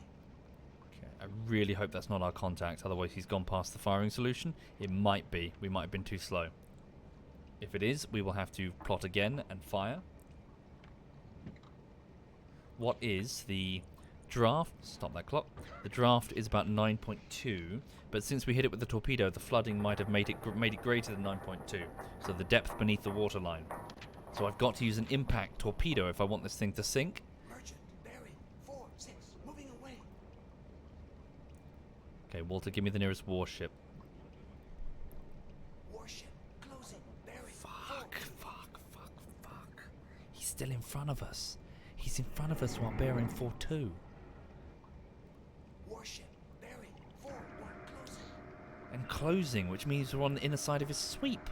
We're never going to do this. He's going to fucking... He's here. He's like fucking here in front of us. And if he's closing, it means he's probably within a kilometre. He's going to see the fucking conning tower. Here we go. 31 metres. We're about to breach the waves. Oh, shit. Shit. Warship. Bearing. 4-1. Closing. 24 metres. Warship. Bearing. 4-0. Closing. Still closing. He's coming straight towards us on his sweep.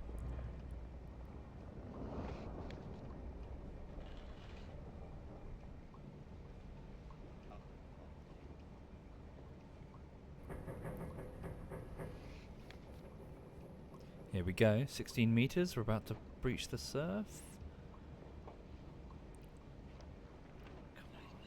Where's my prey? Fuck me! Fuck me. Down. Periscope. Kill the engine. Bearing. 3-9. Moving away. Yes, sir. All stop. Kill the fucking engine. Whoa! Holy shit! If anyone's just looking over the side of the ship, they will see a fucking U-boat. What? Okay. Right. Yes, sir. New depth 2 meters. Hi, destroyer. How you doing? Wow. Warship. Bearing. 3-9. Moving away. Yeah, it's okay, Berthel. We know where he is. Right about now. Bloody hell. All Tom Hanks has to do over there is turn one of those deck guns over and blow us the fuck up.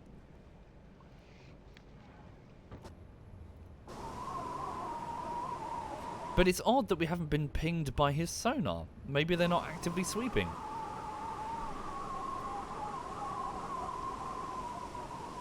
Ooh, I see a convoy.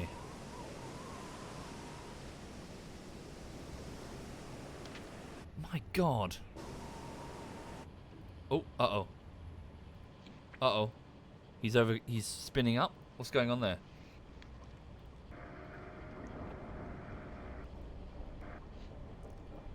Maybe he's just trying to catch up with the convoy. Okay, let him go past us. Oh God, there's another one behind him? There's another one behind him.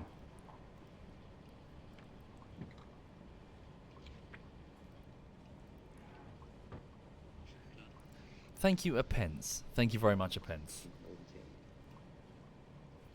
And hi there, Digi. ZF Digi's in the chat, everyone. Okay, so he's gone past us. Back up to periscope Yes, sir. depth. Periscope depth.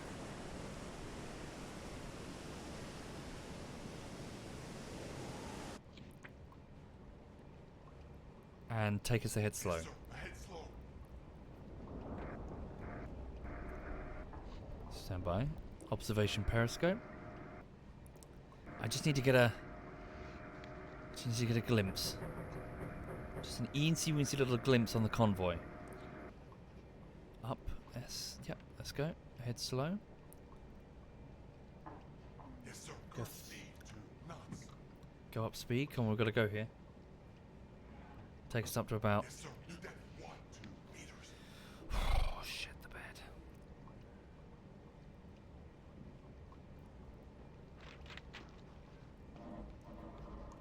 So the observation periscope is smaller. Thank you, Maya Thos. Thank you very much, Maya Thos. Contact. Merchant. Moving away. Bearing. 5-9.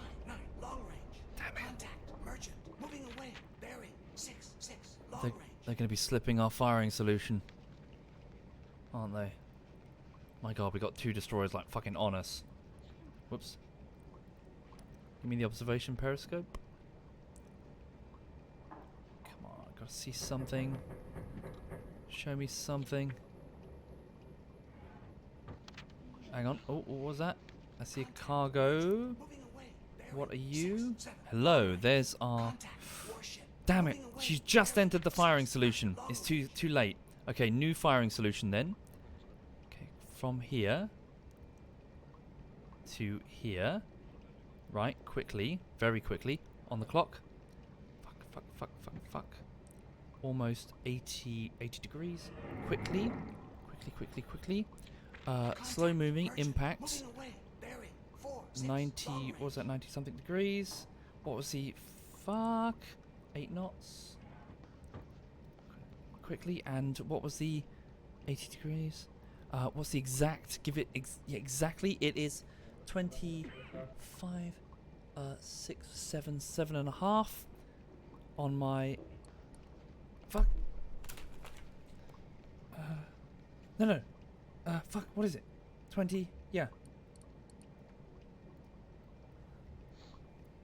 25, 30, what is that? That's my, it's the other side. 20, 27. 27. Fuck. 30, 40. That's it. Okay, is he in the solution? Fuck, we gotta find now. Open the tube. Tube 1 is open. Stand by. Entering the solution and... Fire tube 1. Torpedo in the water.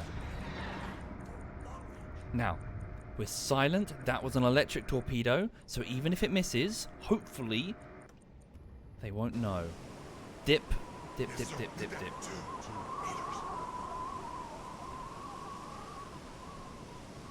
And then we're going to try and take...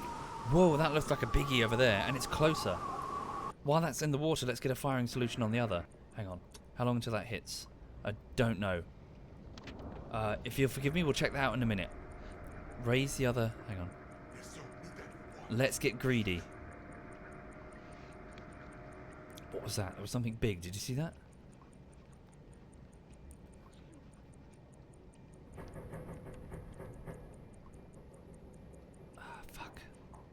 damn these swells. God damn these swells.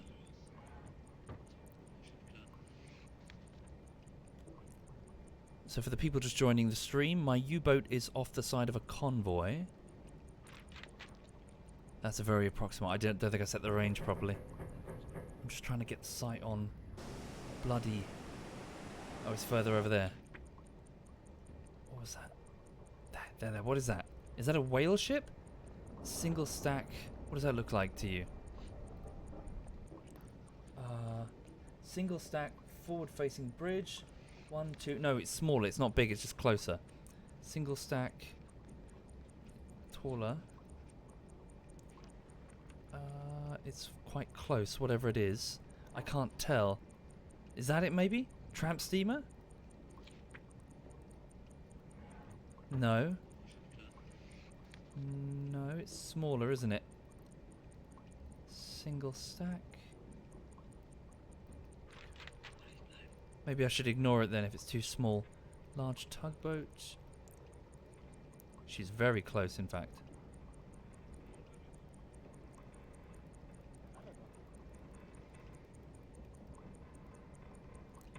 Fucking hell. Keep losing the lock on her.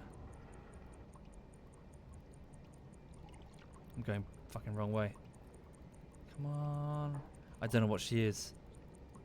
Okay, she's too small. I'm going to ignore her. That looks a bit bigger. That's the one I marked as the ocean liner.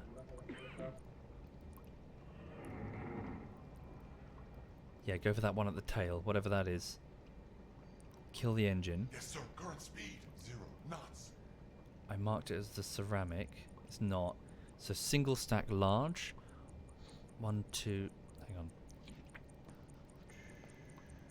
Hospital ship, landing ship, large passenger. I'm looking for the stacks.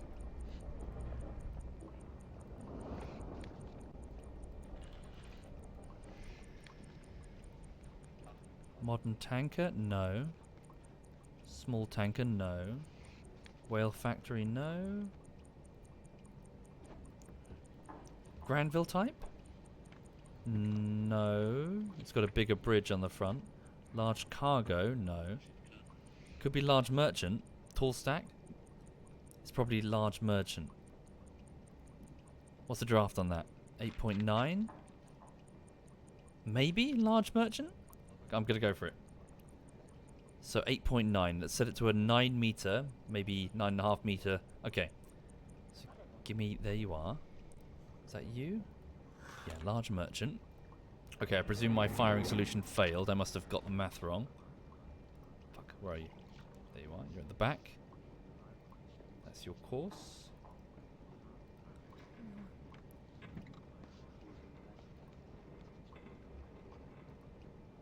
.90 is roughly...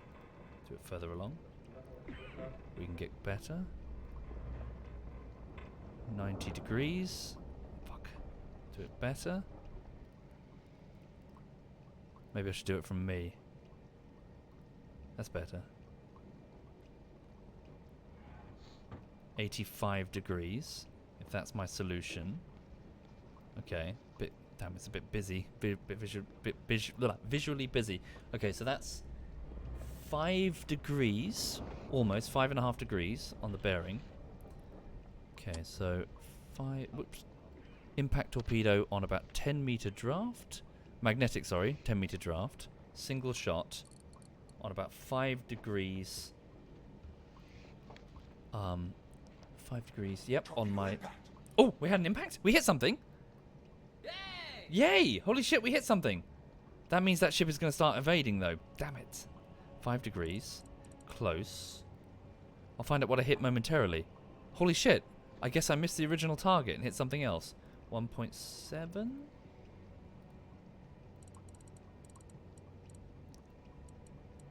Not sure what it could be, but I guess we'll find out. And then it's, was it 84? 90, 80. Roughly that. And then the speed is about 5, 6, 7. Probably be about 7 now that it's evading. Damn it, look. It's taking an evasive pattern. Maybe we should fire a spread. Probably have to fire a spread, to be honest. Salvo. Give me tubes 2, 1, 2, and 3. Is it a waste? I mean, what are we doing with the torpedoes otherwise? They're not all 4. Just give me 2 torpedoes. And then spread around about that. Okay. How are we doing? So she's still a way off. So what did we... Yeah, I'll find that out in a minute. Let's just fire these first. Okay. So ignore that vessel. Wait for that one to enter the solution. Let me just check. So we've got around 10 meters, magnetic triggers, slow moving, tubes 2 and 3. 6, 7, 8. Probably 7 now that they're evading. Just going to go with my gut there. Okay. So they're searching for us, but they don't know where we are.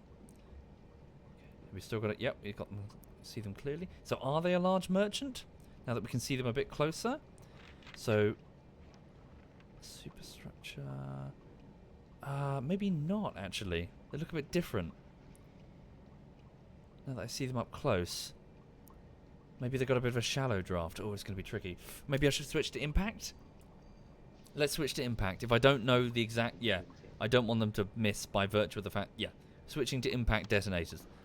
So, the moment some pressure is felt on the front of the hull, say 4 meters deep, slow moving. Oh, shit. Okay. Just keep an eye on them. There's a warship fairly nearby, so we shouldn't stick around. Yeah, look, they're going evasive, aren't they? They're going to be hard to hit. Oh, dearie me. Oh, dearie me. What if we try to sneak a bit closer? Yes, sir. Current speed 1 knots. Make sure we don't change the bearing too much.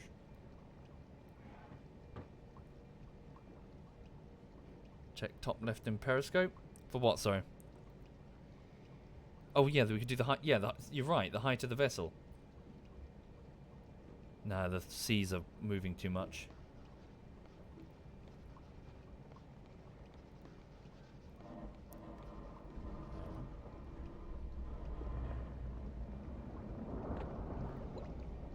That's the one we're looking at.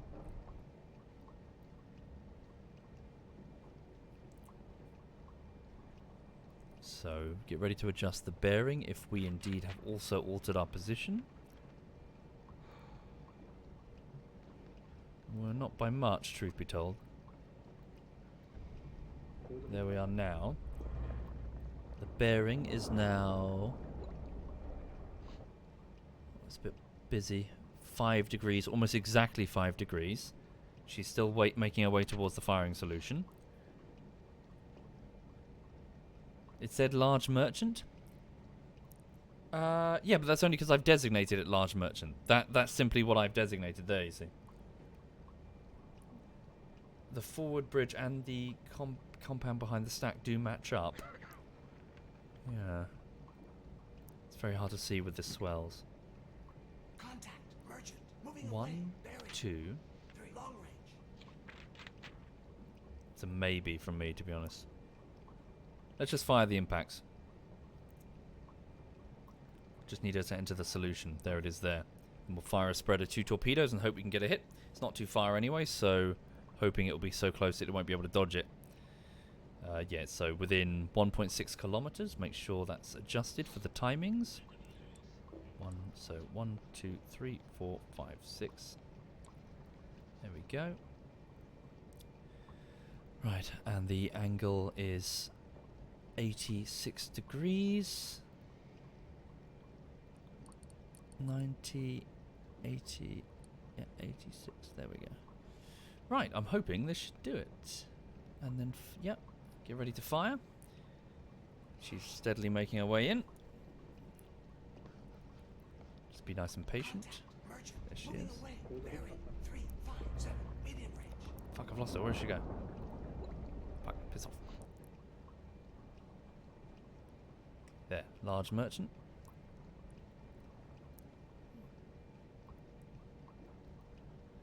Right, come on.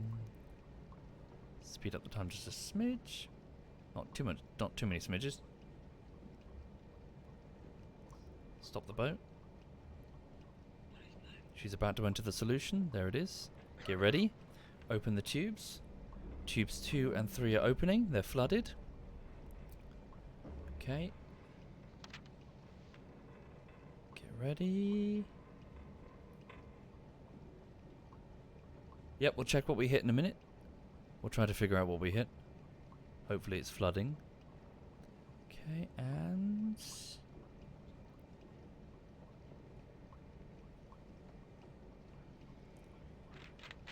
Come on, come on, come on.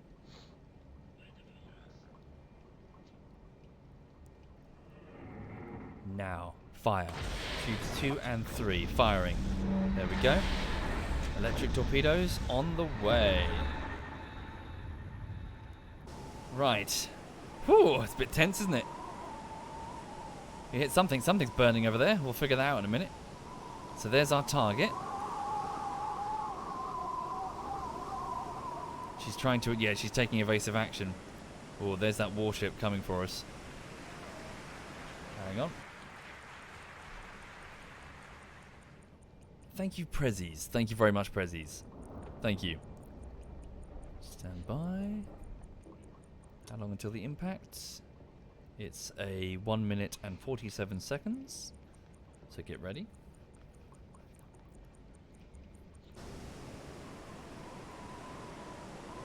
There she is. Our torpedoes are here. 2 electric torpedoes with a relatively tight spread. Maybe I should have made them a bit wider. Oh, bum. Maybe she's moving much slower than 8 or 7 knots because of the evasive maneuvers. Maybe I was way off.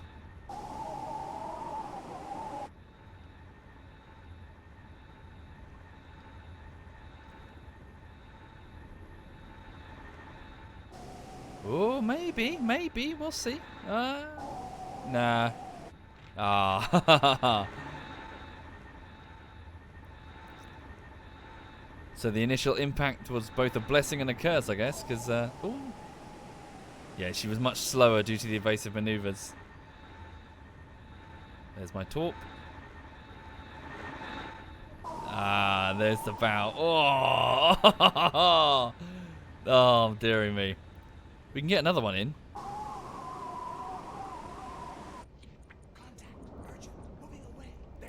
We've got another 2. That warship's almost on us. Holy shit. They're like they're 900 meters behind us. Okay, so the rest of the solution should still be fine. Give me a single. Okay, I'm gonna be ballsy here. I'm gonna call it a 10-minute magnetic. Give me a single shot. Single shot. Tube. That tube. The rest of the settings should still be the same. Okay. And then drop speed just a smidge. And this time, the exact bearing here is what? The bearing is 3... Fuck. Not 3 fuck. 3... What is that? 336? 336... 360 minus 24 degrees.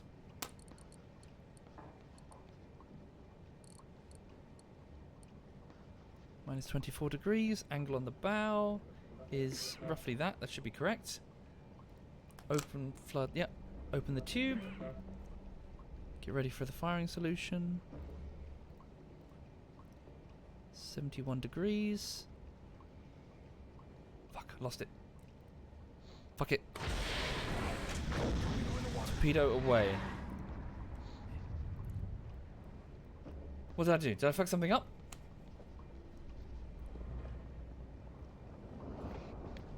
$339. What have I done? What did I fuck up? What have you noticed? Have you noticed something that I haven't done? Wrong angle? What do you mean? Wrong angle. Oh shit. Hang on. Check. Did I get the wrong bearing? 3-3. I'm turning my head sideways. Where is it? 3-3. Shit. 336. What did I put it as? Oh no, did I do 336 and not 339? 336 fuck. 336 minus 360. No, fuck. Fuck, 24 degrees. Damn. Was it off by a few? I really wish the compass wasn't upside down. Hang on, where's it gone then? I'm really curious to see what I hit.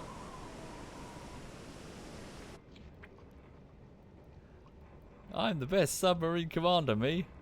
Or is it 2 minutes away?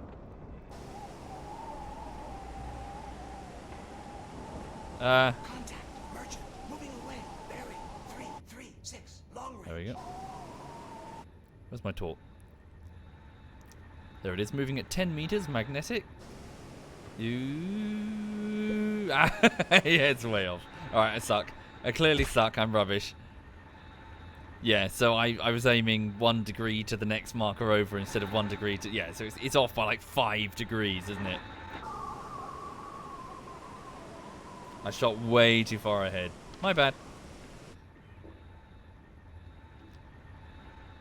Yeah, I'll pick it up in time. Okay, so what did I hit? I hit something. I don't think it was what I was aiming at, but I hit something. The destroyers are searching over here because they think I'm over there. Ooh. No. No. Is that a bow impact against... I think I did hit. That's the vessel, isn't it? Is that the exact one I wanted? The large cargo that escaped us. It is bang on target. I did it. I did it. Brilliant. The first shot I fired landed successfully. Top notch. Pretty sure. I mean, I can't see another medium cargo. That's what I was aiming at. That's too small. That's not a medium cargo.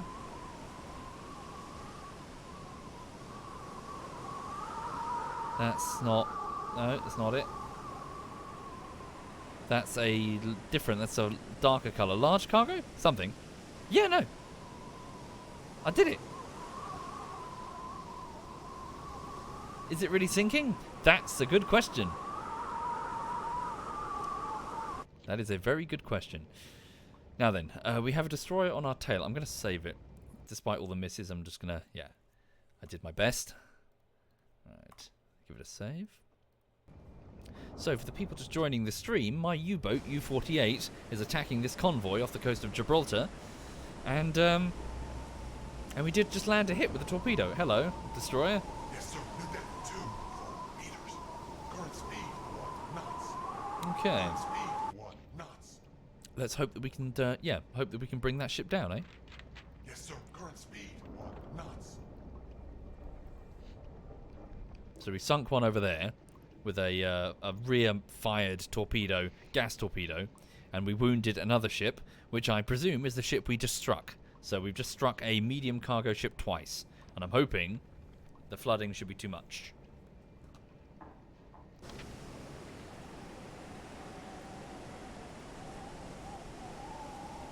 And this is the vessel that we fired at and missed completely with 3 torpedoes.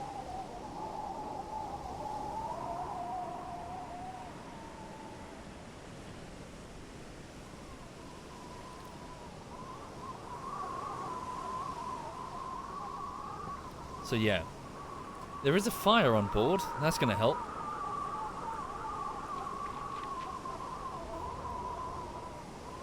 Oh, I hear metal bending. I think we might have got it.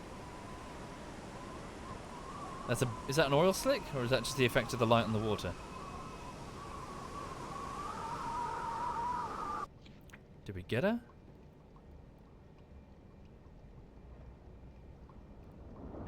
Keep moving this way. Okay, watch out for that destroyer that's next to us, because if it gets us, it's gonna chase us down to a deep depth. Hit it again. Might have to. Thank you, Boyka Devend. Thank you very much, Boyka.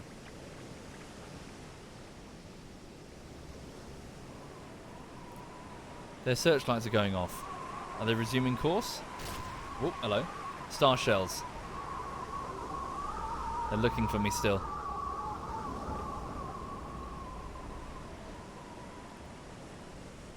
She's not quite sunk for my liking. Is she still going? Yeah, she's still trying to... Yeah. Might need to try and finish her off with the aft torpedo.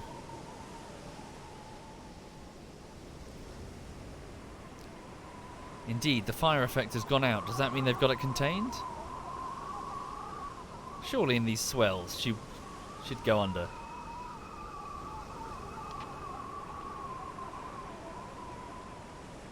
Thank you, Justice, for Tem. Thank you, Justice. Thank you for doing that, Justice.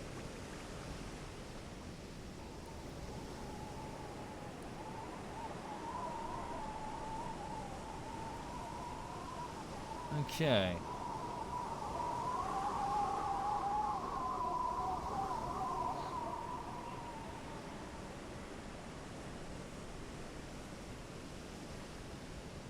Right. Let's follow on then. How close is the nearest warship? Okay, about 900 meters. I'm going to go up to about 4 knots. 3 knots? 4 knots? 3 knots. Get my navigator back on station. Where is he? Watch officer, you'll do for now, sir. Well done, torpedo man. Navigator, return to course. Follow on carefully. Returning to course, sir. We might need to... Yeah. What are my weapons currently like? I've still got the aft torpedoes. Well, one aft torpedo. But it's electric torpedo.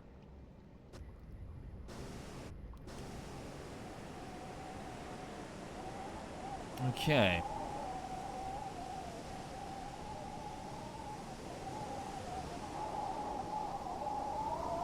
Torpedo missed, sir. Yeah. We know that. Thank you, Bamar. Thank you very much, Bamar. Nah, she's staying afloat, isn't she? Despite the battle damage. She's really creaking, though.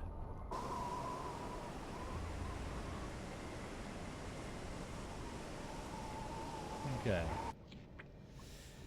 So here's the problem. So she's at the front of the convoy, annoyingly. If she were at the back, trailing behind, it'd be easier to deal with. But since she's at the front, what do we do? Do we power our way through and light ourselves up to all of the destroyers and try to bob and weave? Or do we break away and do exactly what we've just done?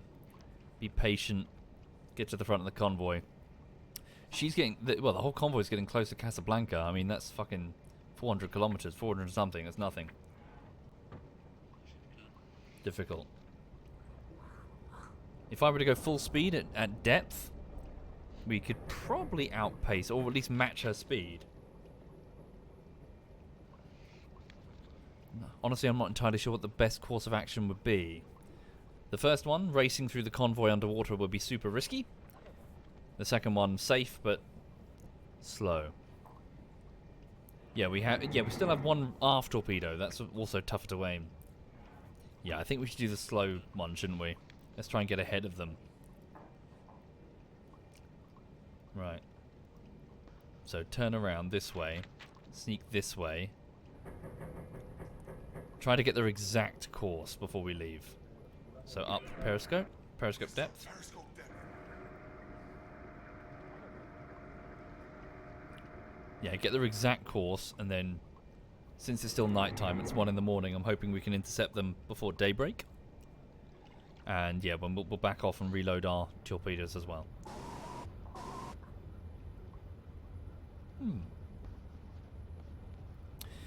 So yes, again, for the people just tuning in, welcome to September 1941. The Second World War is going well? Question mark for Germany. It hasn't gone well for us in the Atlantic. Again, our strategic objective was to knock Great Britain out of the war. We've failed. By 1941, we don't know this yet, but we've lost the Battle of the Atlantic. It will continue to go until the until the end of the war, to be honest. But it will increasingly turn sour for the U-boat, for the men and women of the Kriegsmarine. Kriegsmarine. Oh, hang on. Because all of the focus is now on the Eastern Front, because in June, Operation Barbarossa was launched, June of this year. So all of the best assets of Germany are on their way east to get stuck into what will be a war of attrition against the Soviet Union, which Germany can ill afford to fight. But that's still ahead of us. Right now we're powering deep into Soviet territory. We've taken Kiev, we're surrounding we surrounded Leningrad. We took Kiev, I think. We're soon to reach Moscow. What happens when they reach land? Safe harbor. They'll get inside the anti-submarine netting. Thank you, Aeon. Thank you very much, Aeon. Yes, in a couple of months' time, the war is going to start turning... Well, it's already started to turn, but yeah, in a couple of months' time, it's really going to start turning. Ah, there we go. So hang on. Whilst I've got them, let me just clear all the markers and just put some totally fresh ones.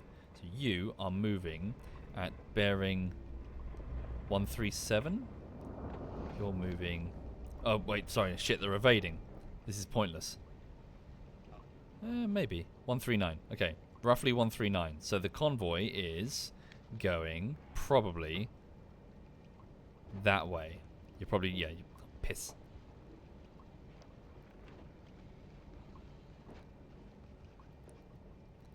It's probably Casablanca, isn't it? Okay, so we'll try and back out and get ahead of them. So what's the marker that I want to go to? Is about, say, here. Let's see if we can evade. Get sufficient distance, pick up speed, get on the surface, and then try to race ahead of them as quick as we can. Alright. What would happen in-game when I show up at Omaha Beach at the exact time and landing? Well, as part of the Grey Wolves expansion, there's lots of troop carriers, there's lots of destroyers, and there's a shit ton of aircraft as the Omaha Beach operation... Well, not specifically Omaha Beach, but Operation... the Normandy landings are indeed in the game, yes. So, all of the amphibious assaults that are taking place in June 1944. June 6th, 1944. Will commence. Okay. What was it with everything? Sorry, why is everything happening? Why is everything happening in June? What's that about? Operation Barbarossa happened in June 1941. Normandy landings, June 1944. What's so special about... Oh, yeah, no, I suppose you're right. The weather. You're right. You're correct. That's what's going on. It's the weather. Ideal weather for an invasion. Yeah, just lovely weather to be out and about in France, it seems. Question, what day... Sorry, what day was France invaded? Maginot Line. If it's June, I'll laugh. Thank you, Jay Sowick. Thank you very much, Jay Sowick. May? Nuts. Close. Yeah, June 6th as well. It's an auspicious day. Well, not for the people getting invaded. On that day, it's...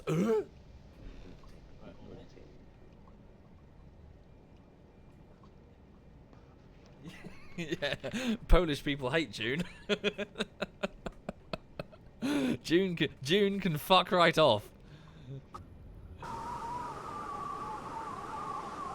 Right.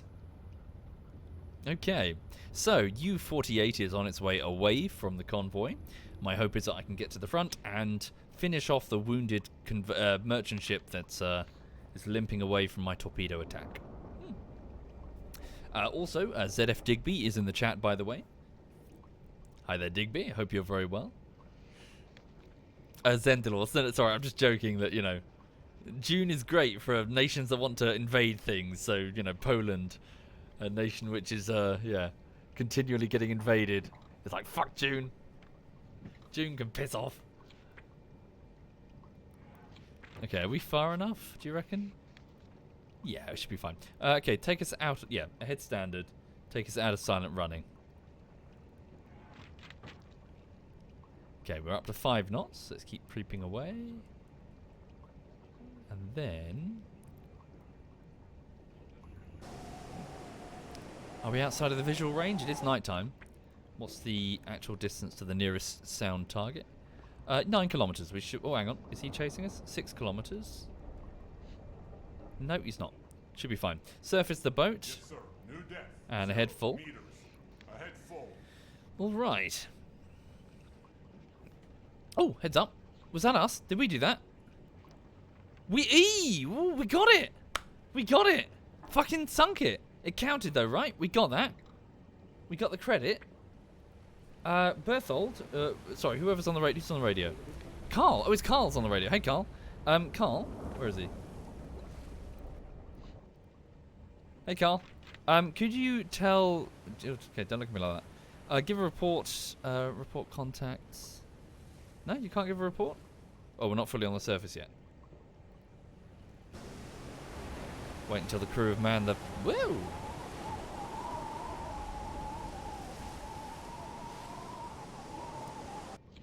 Hang on. There we go. Send patrol report. Report sent. Yes. Send contact report. Report sent. Thank you, Carl. Tell me it counted. What's the time? So it's, yeah, 23 minutes past 1. It did. 10,000 tonnage there for 2 ships. 7 torpedoes remaining. Not bad for manual targeting.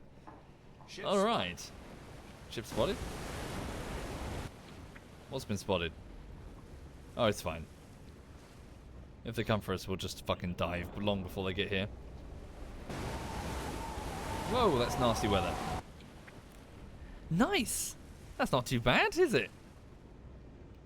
So we've completed our objective to get to our patrol grid, and we've sunk 10,000 tonnage there.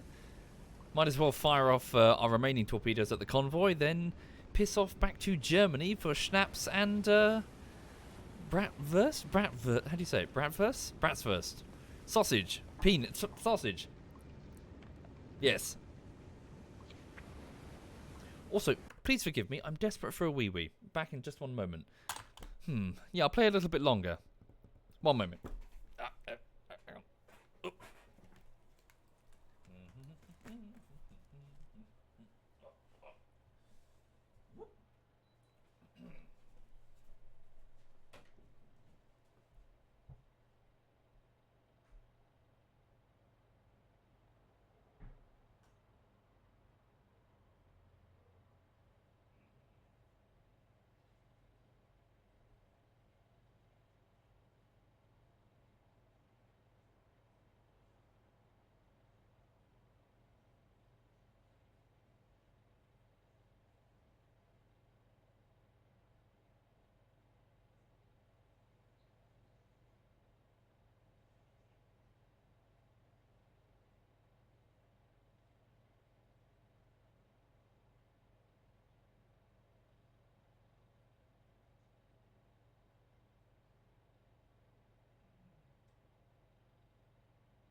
Right. Oh, hello, Sausage. The dog is here to say hi. How are you, darling? Oh, what are you grumbling at me for? You know that it's time for cuddles, because around about this time in the evening we have our cuddles. And you're not getting any cuddles, and that makes you sad, doesn't it? Yes. Are you sad because you're not getting any cuddles? Is that what's going on? Yeah. Yeah. You're not getting cuddles? Yeah. No. Yeah, she's a happy girl. She's a happy girl indeed. She wasn't so happy when I took her out for a walk because it's... oh, shouldn't have said that word. Because, yeah, it was kind of damp and miserable. She likes her nice, warm sofa, that dog. Thank you, Puppet2K. Thank you very much, Puppet. Right, gentlemen, let's make sure that we have sufficient men in the bow torpedo room. Well done. Get my primary... my main torpedo guy over there. Get some officers of the watch on station. Who's that? Flak gunner. Okay. yeah. The guys did well. The crew did very well there, didn't they? Can I get my navigations officer? Yep. So how long will it take? So loading in 11 minutes. There we go. Thank you, Angry Banana. Thank you very much, Angry. Right, so we're just beyond visual range. Depth 10. So what I need to do now is we need to do what I did before. Basically plan if this is their approximate course. What sort of distance is that? Maybe push it out just a little bit. Let's be a bit cautious there. So 20 kilometers from their approximate course. There we go. So this means that they're just within range of my hydrophone, so I can see where they are, and I'm outside of their visual range. So thank you, Angry Banana. Thank you very much, Angry Banana. And Hader Elite. Thank you for doing that, Hader Elite. Thank you very much for the sub bomb. Thank you. All right. So that's a 7-hour journey. Can we do one a bit shorter? There's a 5-hour journey at this speed. Okay. Now, if they're making about 8 knots... So, what is that? 5-hour journey? So they'll be, what, like 60-odd kilometers? Which means they'll be... round about... here, probably. Okay. 6-hour journey, 5-hour journey... 1 second. 5 kilometers, that's the engagement range of our electric torpedoes. Just trying to plan an avenue of attack here. There we go. So that's a 5-hour journey. Yeah. Okay. Thank you again, Hader Elite. Thank you, sincerely. Thank you. I'll do my best to provide more. Current depth 10. I was about to say, why are we at periscope depth, but we're not. It's just the seas are so fucking treacherous right about now. Okay. Alright, so let's save it and try and get ahead of them. So yeah. Yes, so just generally, things are fine. I'm just trying to get this bullshittery done as best I can. We're fine though, right? No? Yeah, we're fine. Yeah, just trying to get this bullshittery finished. Spotted. I'm hoping I'll have it ready by the weekend. Sorry, what are we continually spotting? 8 kilometers. That vessel. What's that?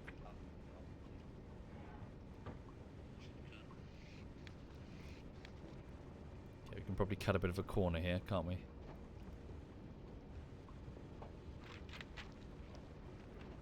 Do, do, do, do, do, do, do, do. 5 kilometer attack range, isn't that big for a gas torpedo? Indeed. That's the maximum range of... it's the maximum range of the electric torpedo. Sorry, Rallum. I don't have any gas torpedoes. Thank you, Git of Fenris. Thank you very much, Git. So the maximum range of the gas torpedo, the GE-1 torpedo, I think they're called, is about 12 kilometers. Whereas the electrics with appropriate heating panels, 5.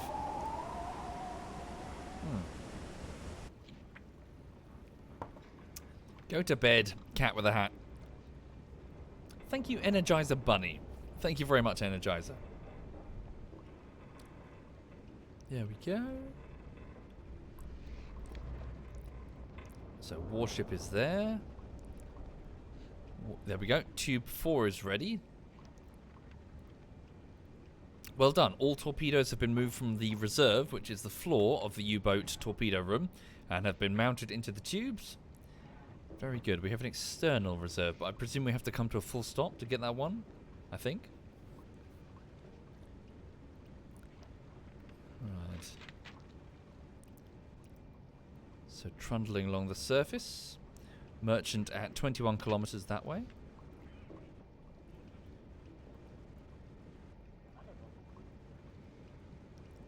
So we're just getting intermittent pings of their propellers there. Just had a thought. Maybe I should... No, I was rather hoping that the weather would get better, because attacking in these swells is a nightmare. Thank you, Unreal Guardian. Thank you very much, Unreal. Thank you for doing that, Unreal. So there they are.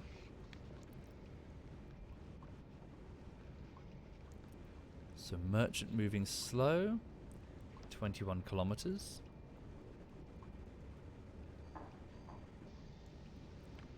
Warship, they're at the back there. Maybe keep going a little bit further. Little bit further. Okay.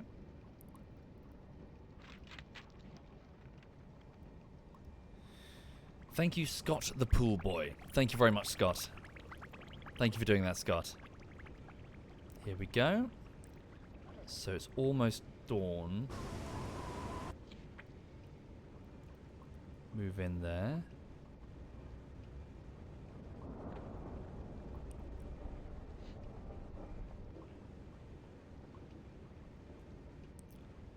Merchant moving slow. I presume that's the front.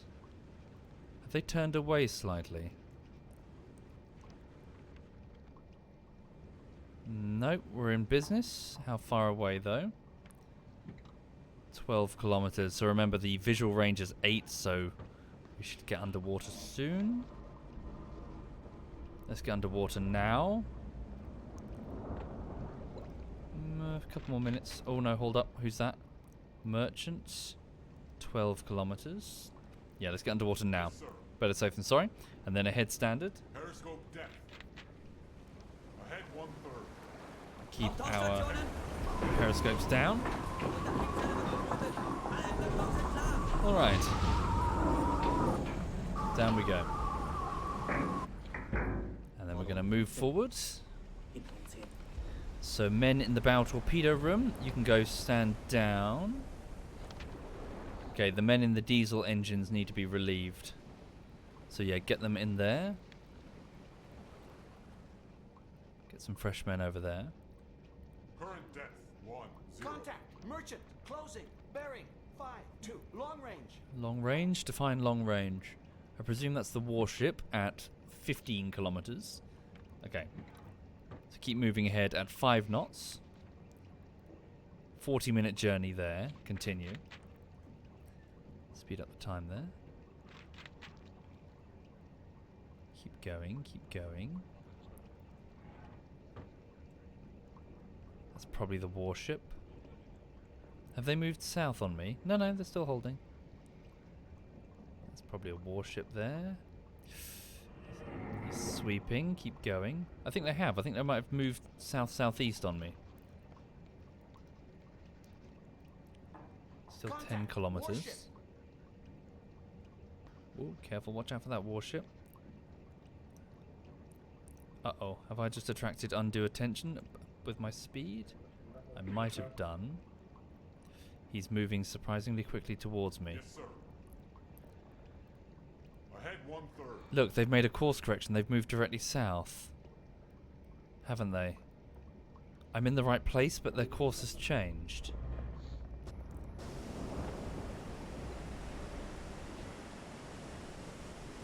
What's that behind me? I presume it's a warship. Bearing 130. Stand by.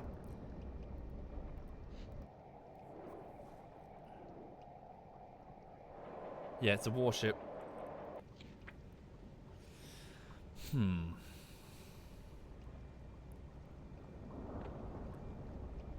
Okay, that warship is no longer advancing straight towards us. Where are they going? They're heading east. The whole convoy just started moving directly east.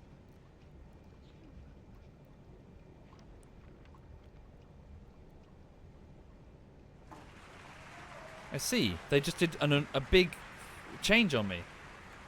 Thank you, Sea Apes. Thank you very much, Sea Apes. Okay. That's bringing them closer to me. That works for me.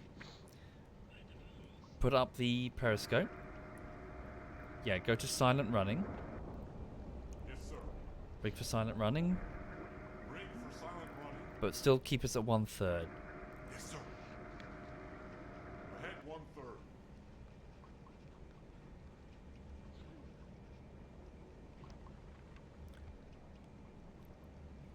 Okay.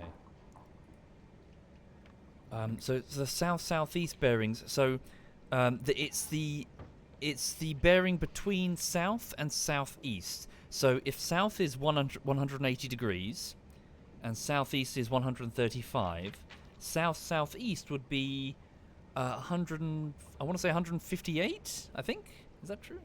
Something like that. So they're greater specificity on the bearing precisely.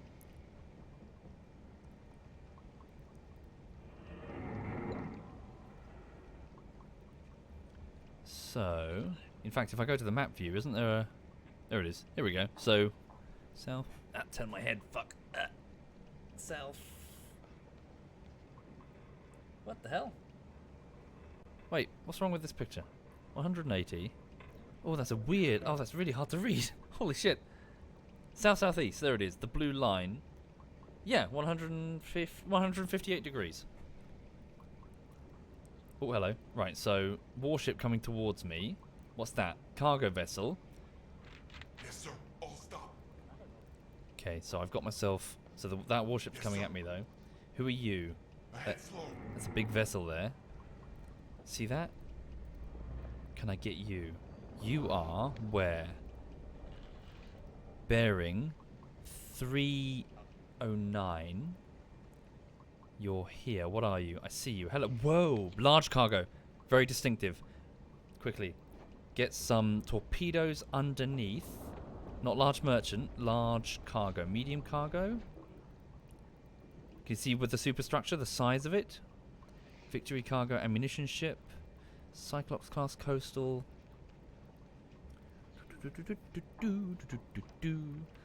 Schooner, sloop, small trawler, tugboat. Come on. Where are large passenger cargo? Nope. Intermediate large tanker? Nope. Medium tanker, modern tanker. Come on.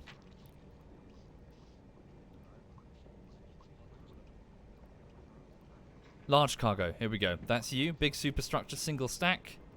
That's you. So lock onto that vessel. Confirm its ID. So you've got a draft of 9.9. Okay, we're definitely going to go with the spread to sink something like this. Give me tubes 1 and 2. Magnetic with a depth of about 10, maybe a little bit over because of the swell. Magnetic confirmed. Tighten the spread just a smidge. In fact, tighten it quite a lot. I'm feeling a bit more confident. Okay, here we go. Now, where are you? There you are. Large cargo. You've got a straight heading. I'm really worried about that warship coming straight at me right now. It's going to be tight. It's going to be very, very tight.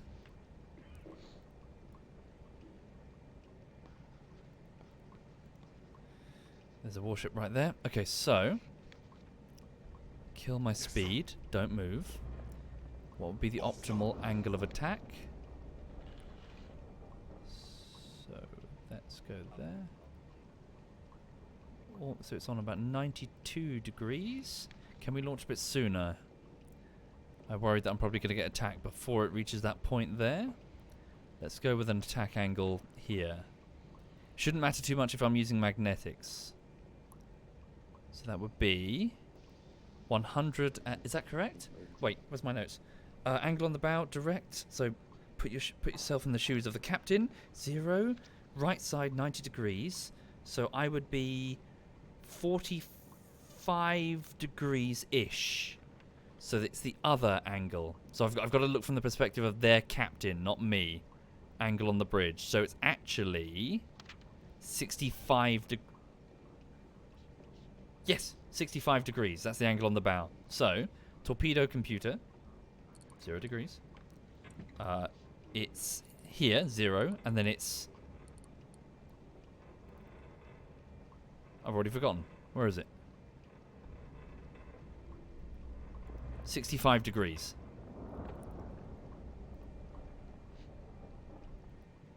Okay. 65 degrees. 65 degrees. There you are. Now speed. Ah, they might have changed speed. Fuck. Okay, stand by. Fuck. Okay. So, where is it? Where is it? Where is it? And... Come on, come on, come on. Starting the timer. Okay, so according to this, speed can be calculated if I don't move the periscope and don't move the sub. It's the full length of this target, which is 150 meters, as it ticks past my crosshair. So speed is the length divided by the number of seconds that it takes to cross the crosshair. Sorry, length of the vessel, 150 meters, divided by... God, they had to do this in real life. Whilst destroyers hunted them. Can you imagine?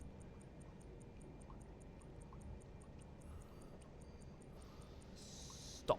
Roughly 41 divided by 41 equals, and then times that by 1.852 for the knots, which is 6.7, round up to 7 knots. 7 knots on the targeting computer. 7 knots. They're moving at 7 knots. 5, 6, 7 knots. Got you. And the distance to target, based on that solution, is 2.4. 2.4? All right. There we go. So that should be, I think, that should be correct. 2.4 kilometers away. Oh, wait, the bearing. Don't forget the bearing. Bearing is 336, 337. 337, 337 minus 360, negative 23. So negative 23 is...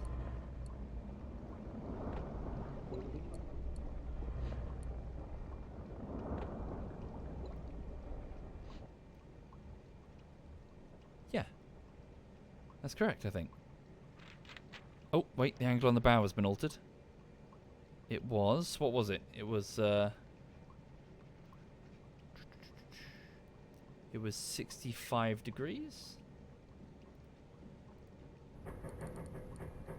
Contact. Merchant. Closing. Shit. Bearing. 319. I think that's correct. Slow moving, magnetic. Yep. I think we're good. Here she comes. Wrong tubes. Wrong tubes. Tubes 1 and 2. Magnetic. Salvo. Yeah, everything looks correct. What's wrong with the tubes? 1 and 2.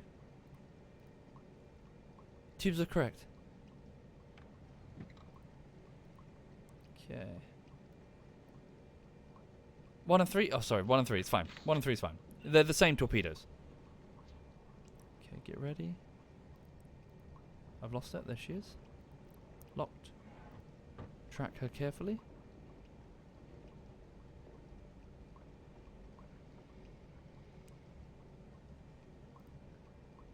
Looking good.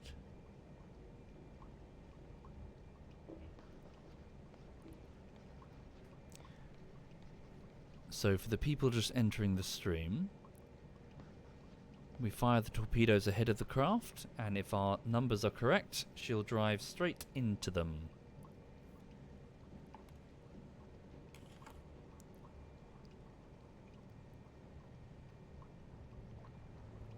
I'm getting target fixation. I've got a destroyer right behind me.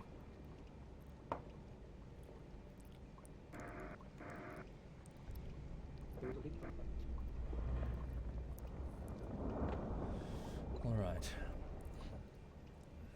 Get ready to flood the torpedo tubes.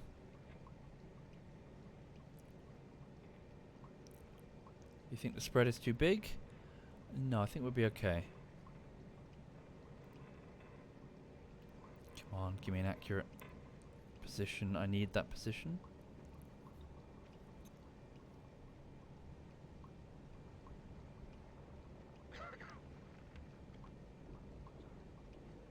She's a slow mover.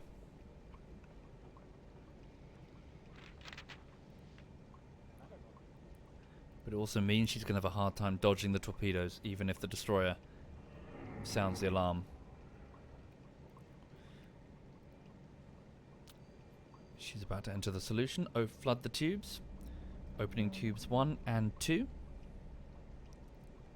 Prepare to fire.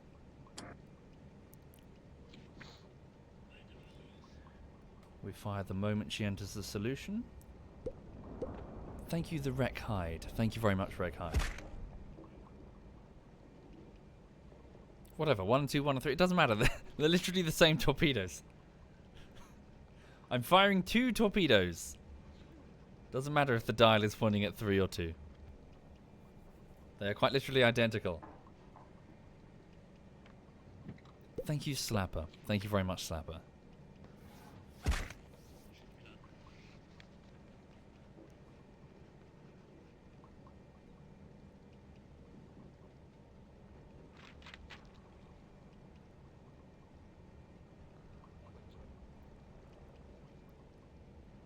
Fire. Torpedoes in the water. And they're off. So when the torpedoes leave, they start to turn to the gyro angle that's set on them. Heading in a straight line. Again, speaking to those not familiar with submarine warfare. And hopefully, if we've done the numbers correctly, then they should strike exactly where the ship will be. Okay, got about 1.5 minutes, roughly. What is the time to target? Sorry, 2 minutes and 30 seconds to target. And I've set the triggers to magnetic. So again, they won't detonate on impact. They'll detonate if there's a significantly enough difference in the Earth's magnetic field from what the torpedoes are calibrated for. So if there's something metal near it, specifically above it. Lost it. Bugger. There it is. Nope, that's the destroyer. There we go. Here are my torps.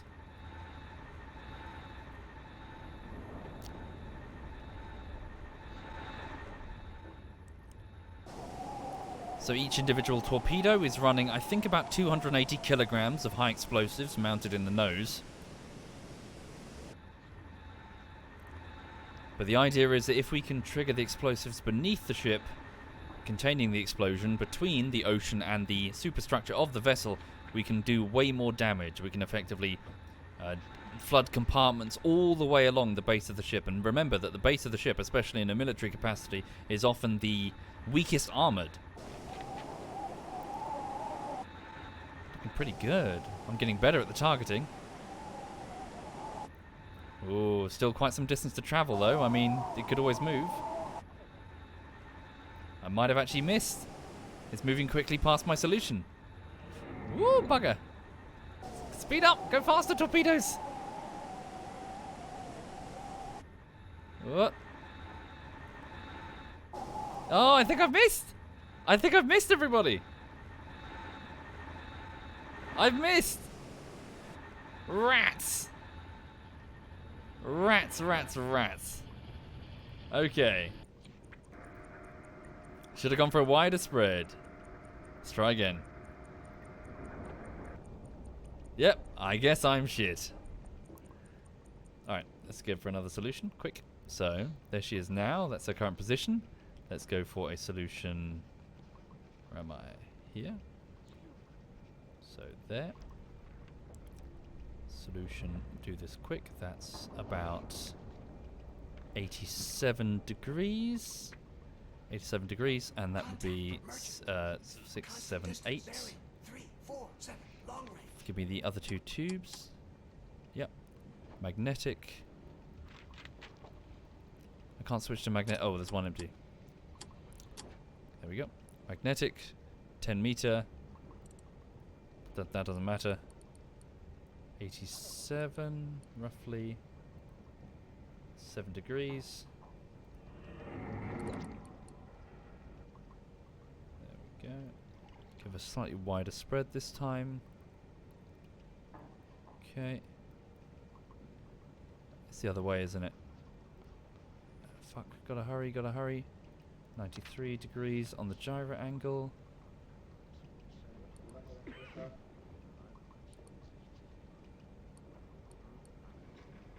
ready. And I reckon she's moving it probably around 5, 6, 7. Okay. Please, she's about to enter the solution. Flood the tubes, 2 and 4. Magnetic, yep, slow moving, magnetic. Spread is a tad wider. I think that's all correct, yes. Get ready to fire. Okay, I'm going to fire even earlier this time. Maybe I'm not compensating for the...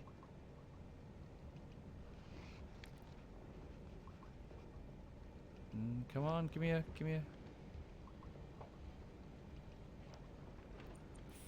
Fire now.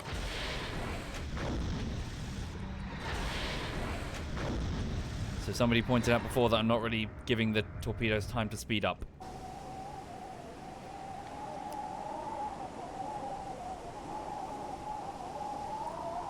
If I miss, then I truly suck.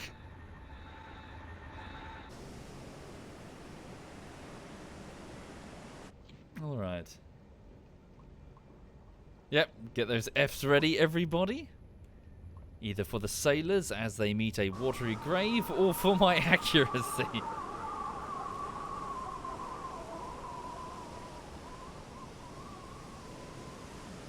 Yeah, do you reckon the Allies will give me a medal for assisting their war effort? There are my torpedoes.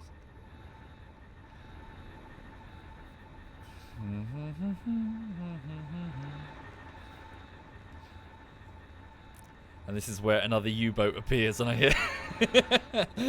We've lost U-101. I wonder that... Oh, yeah. We lost contact off the coast of Gibraltar.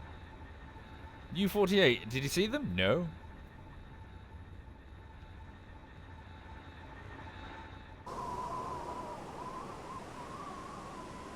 Okay.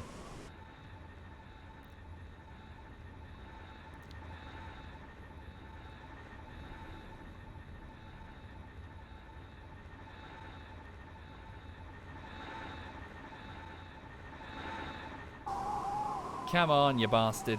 Uh-oh. Is he doing evasive? Oh, no.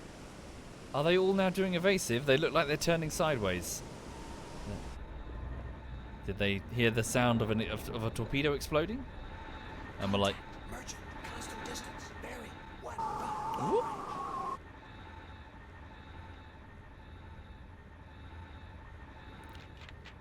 That's... Yep. Spread is a bit wider this time. Come on, pick up speed, torpedo, pick up speed. What? This one might be a maybe. The next torpedo I think might get it. So remember, 10 meters deep, so let's see if the magnetic trigger... Whoa! Oh! Oh! That one though? That's a miss. This one though? Come on, you bastard. Come on.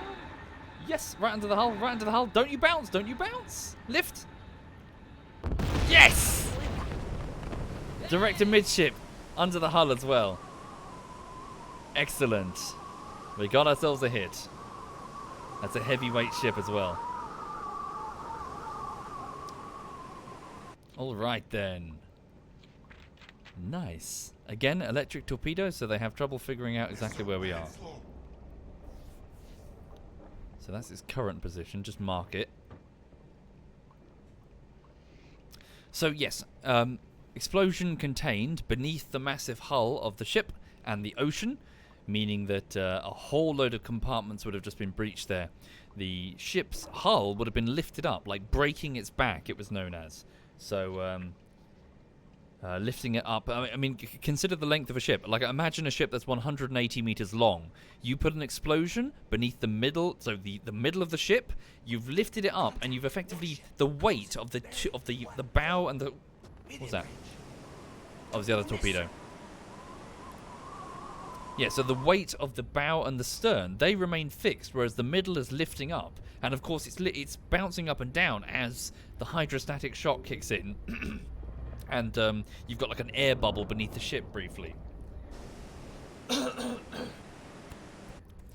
So massively heavy ships, you can do a tremendous amount of damage to them just by putting an explosion beneath them. And this was the state-of-the-art piece of technology for torpedo warfare at the time. So even an enormous carrier put 250 kilograms of high explosives beneath the superstructure, and you can fuck it, like probably forever. Like put it back to dry dock and then maybe put it in repairs for years. If not, you know, you might have done damage that it can never have undone. Indeed, and it's still used today. The same technology used in modern torpedoes today.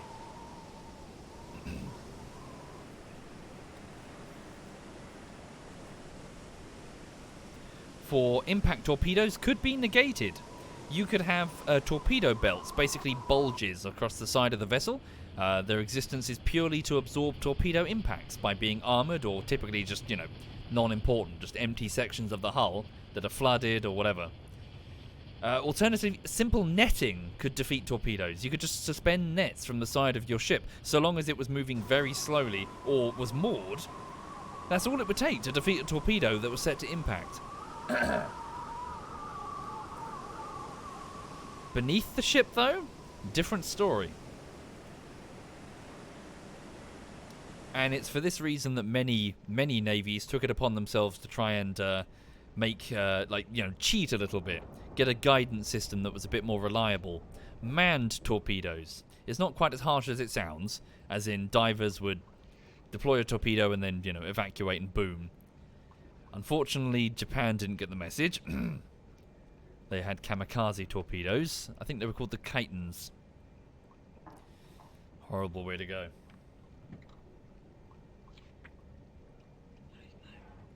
What is it with Japan not getting the message? Everyone's doing this. Japan, how are you doing? Oh, they're just banzaiing across Iwo Jima. Okay.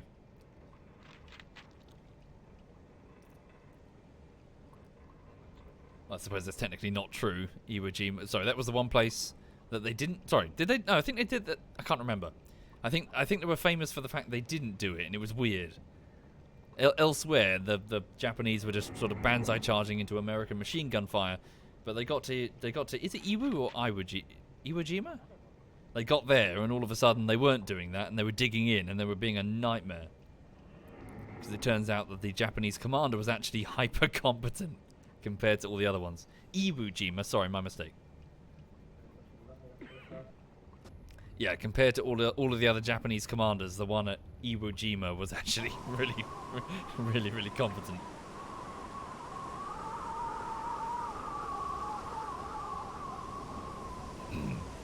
Yes, so we'll have to see.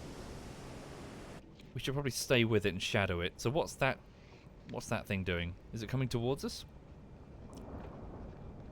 Probably hasn't detected us yet. Yes, sir. Ahead 1/3. Ahead 1/3. Try to pick up a bit of speed.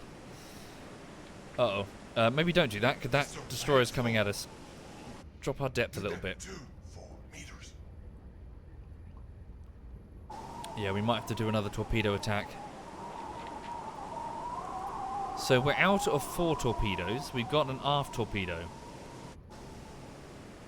We might have to deploy it. Am I confusing Banzai with Kamikaze? Nope.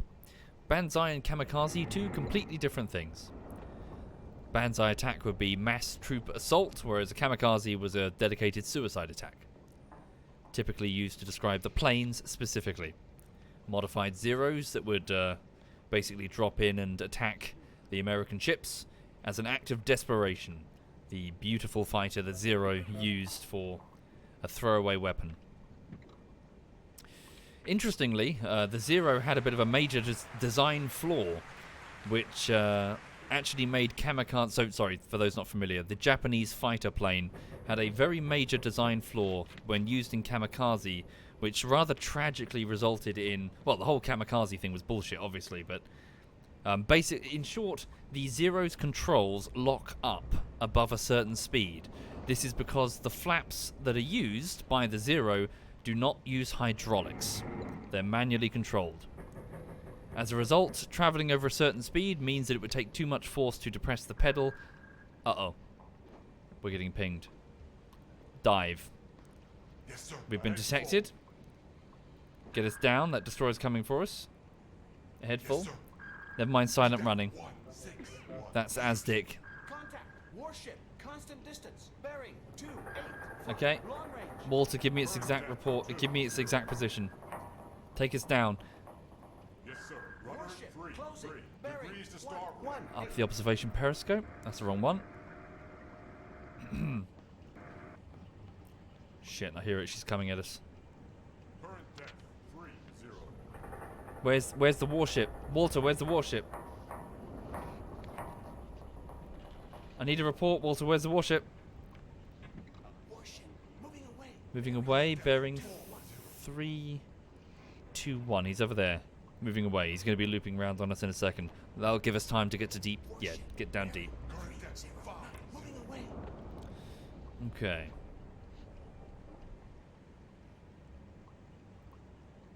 Warship bearing 297. Constant distance. Rudder amidship.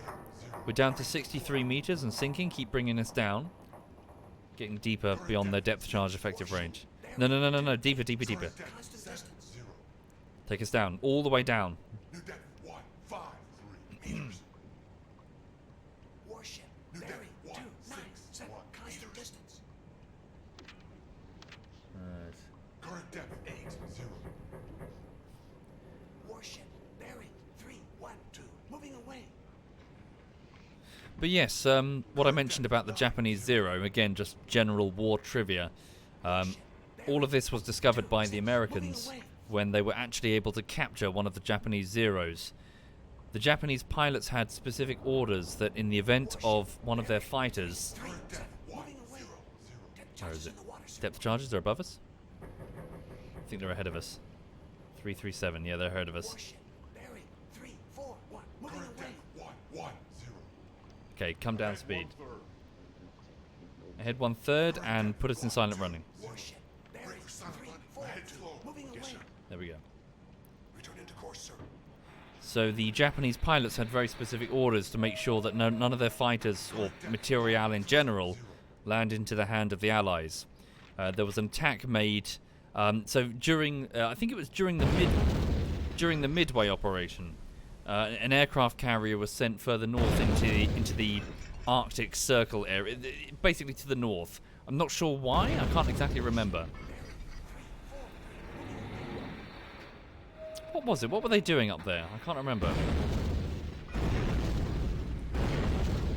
Current depth 1. Anyway, basically one of their Zeros crashed and the pilot was killed, but the other circling pilot didn't know that and couldn't bring himself to open fire upon his downed friend. And as a result, the Americans spotted a fairly intact Zero. I think it was on like a gravel flat or something. And so they immediately realized what they had, and they rapidly took in a team of engineers.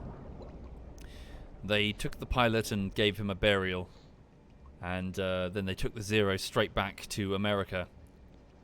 And they rushed it back as quick as they could and got it repaired. It had some very light damage to it. I think it was the flaps. Basically, the flaps were damaged, and that's what brought it down. But beyond that, it was intact. And as a result, they were able to fly it around and learn a whole bunch of stuff about the Zero. 344. Constant distance. Specifically, the fact that, as mentioned, the Zero's controls do not work very well above a certain speed. So where the Zero may be super maneuverable, and you may be tempted to start zipping around and fighting them in close quarters, but if you really want to defeat the Zero, you got to fly up high and then fly down low.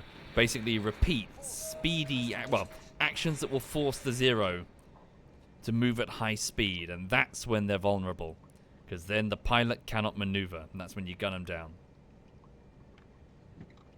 And as a result, Zero pilots started being, shot down rapidly by the American pilots, specifically the American Navy pilots, who started to get extremely experienced.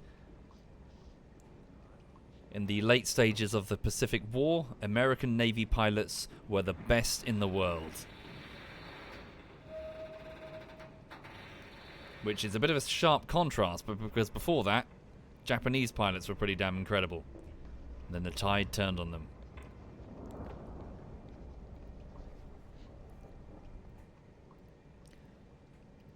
Okay, so we are I was going to say we're trying to shadow that ship, but frankly we're just trying to evade depth charges now. We're at 146 meters down, moving at only 1 knot, so they can't find us.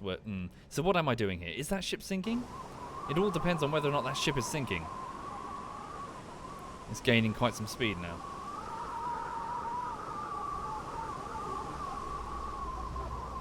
Warship, bearing. I think the answer might be no, Moving away. annoyingly.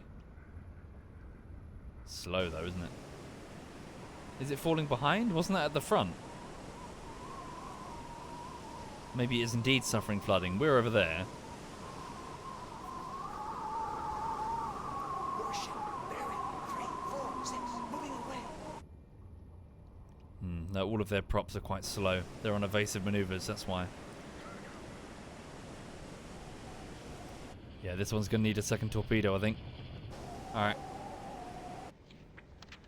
That's the trouble. We've only got the 1 torpedo. The rest are quite literally stored in the outside skin of the vessel. We would have to surface and stay on the surface still for a few hours to get them out. So we've got this 1 torpedo and it's electric.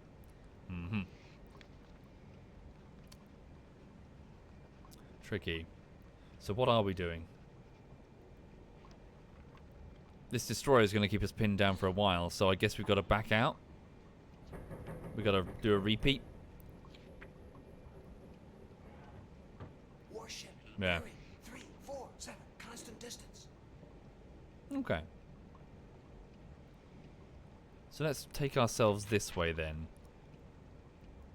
Get away, evade, surface, move ahead of them, try and get this vessel again. Oh, the destroyer's above us. Careful. Warship, bearing. 3, 4, 5. Oh, there you are. Constant distance. Wait, is that the destroyer? It looks pretty big. Yeah, it is. Warship, bearing. 3, 4. Is it dropping depth charges? Did back there. Nah, they're way off. 3, 9. Moving away. Okay. Looking at the time though, folks, it's already 11 in the evening. I should probably wrap up momentarily. I'm also quite hungry. Moving away. I didn't really have... Sorry, what did I have for dinner? Did I even have dinner?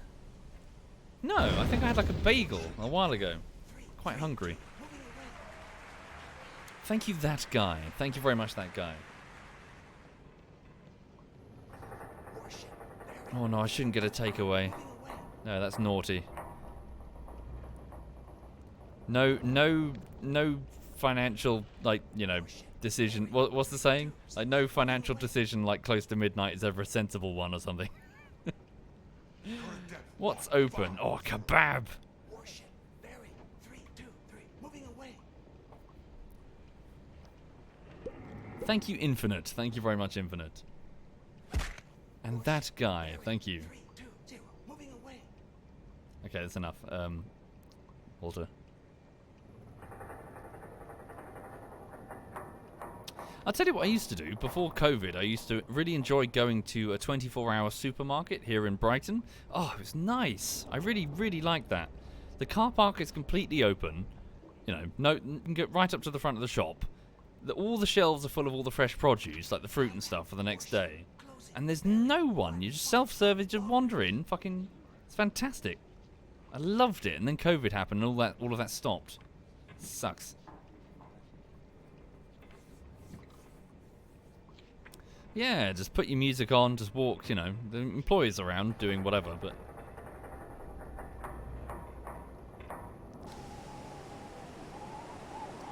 Damn you. Oh, wow. Hang on. Is that a list? Is it flooding? Or is it just... It does look a bit lower in the water. Or does it? Yeah. It's a big ship, though.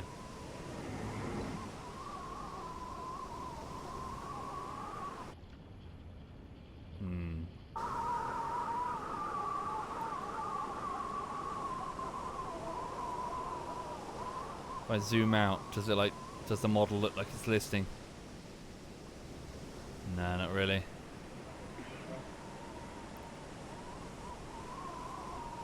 Yeah, they're just bouncing around in the rough seas. They all are.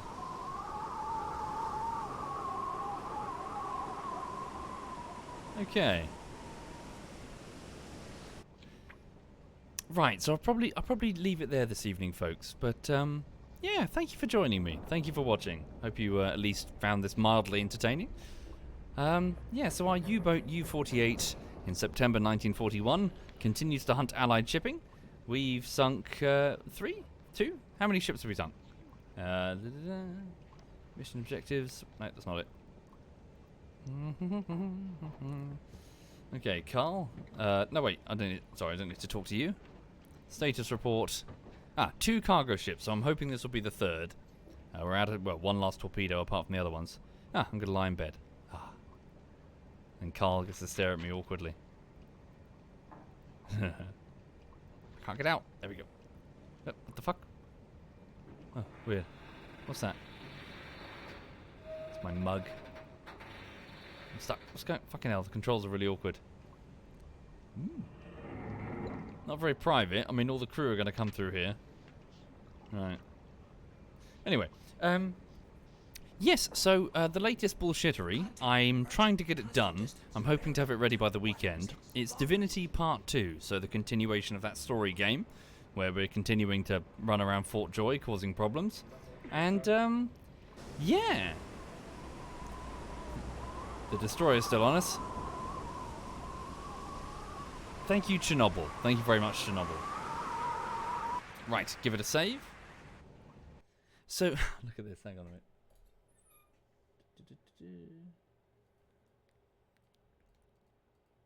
What is that? Ooh, shit the bed. Hang on. That is one lazy... Damn it. That's one lazy dog right there, folks. Okay, hang on. Exit the patrol. Give that a save. Right. Cool. So, yes, I hope you enjoyed that all the same. I do recommend Silent Hunter 3. As said, it's it's only a $5 on Steam, but it's very good, especially with the Grey Wolves expansion thing. Yeah, I've been having lots of fun with it. And, I'm sure I'll be around tomorrow doing some more. Of that I have no doubt. But, yeah, for the minute, I'm going to bog off and get something to eat and then go to bed. So working on Divinity Bullshittery, I'm really just polishing it. So it's edited, it's done. But I'm just trying to, fix the errors, check the spelling, balance the audio, that sort of thing. Little busy work, really. Just hoping to have it ready by Friday. Yes, just to mention again, if you are a Twitch subscriber, please remember that I can't send the emails anymore. Twitch took away my ability to do that. Sorry about that. There's a Discord group below instead. So if you join that one and you're a Twitch sub, I can send you the updates on the videos, but also the videos early. So I send them out early to my crowdfunders as thanks. So thank you, folks. Right, okay. Let me have a look and see who's doing what. Right, so in the clan, who's playing what game? Let's have a quick look-see. I'm quite tired as well. Probably sound it. Right. Yeah, she's tired as well. So Digby is doing a bit of IL-2 Sturmovik, Great Battles. Smeagol is doing some Apex Legend. Okay, in which case, let me hand you over to Digby then. So hang on a second. So this is ZF Digby, and he's driving. So he's flying around in his plane. Is that a biplane? Pfft, what technology is that? Ancient. Hang on. Right. Oops, sorry. No, that's his chat. Why am I'm trying to host him up in his own chat. What the fuck? Hang on. There we go. Right. Thank you, Drunken Asian Panda. Thank you very much, Drunken. Right, so thank you again, folks. I'll see you soon. Have a lovely, lovely evening. Hope to catch you again tomorrow. And, yeah, this is ZF Digby. Take care, everyone.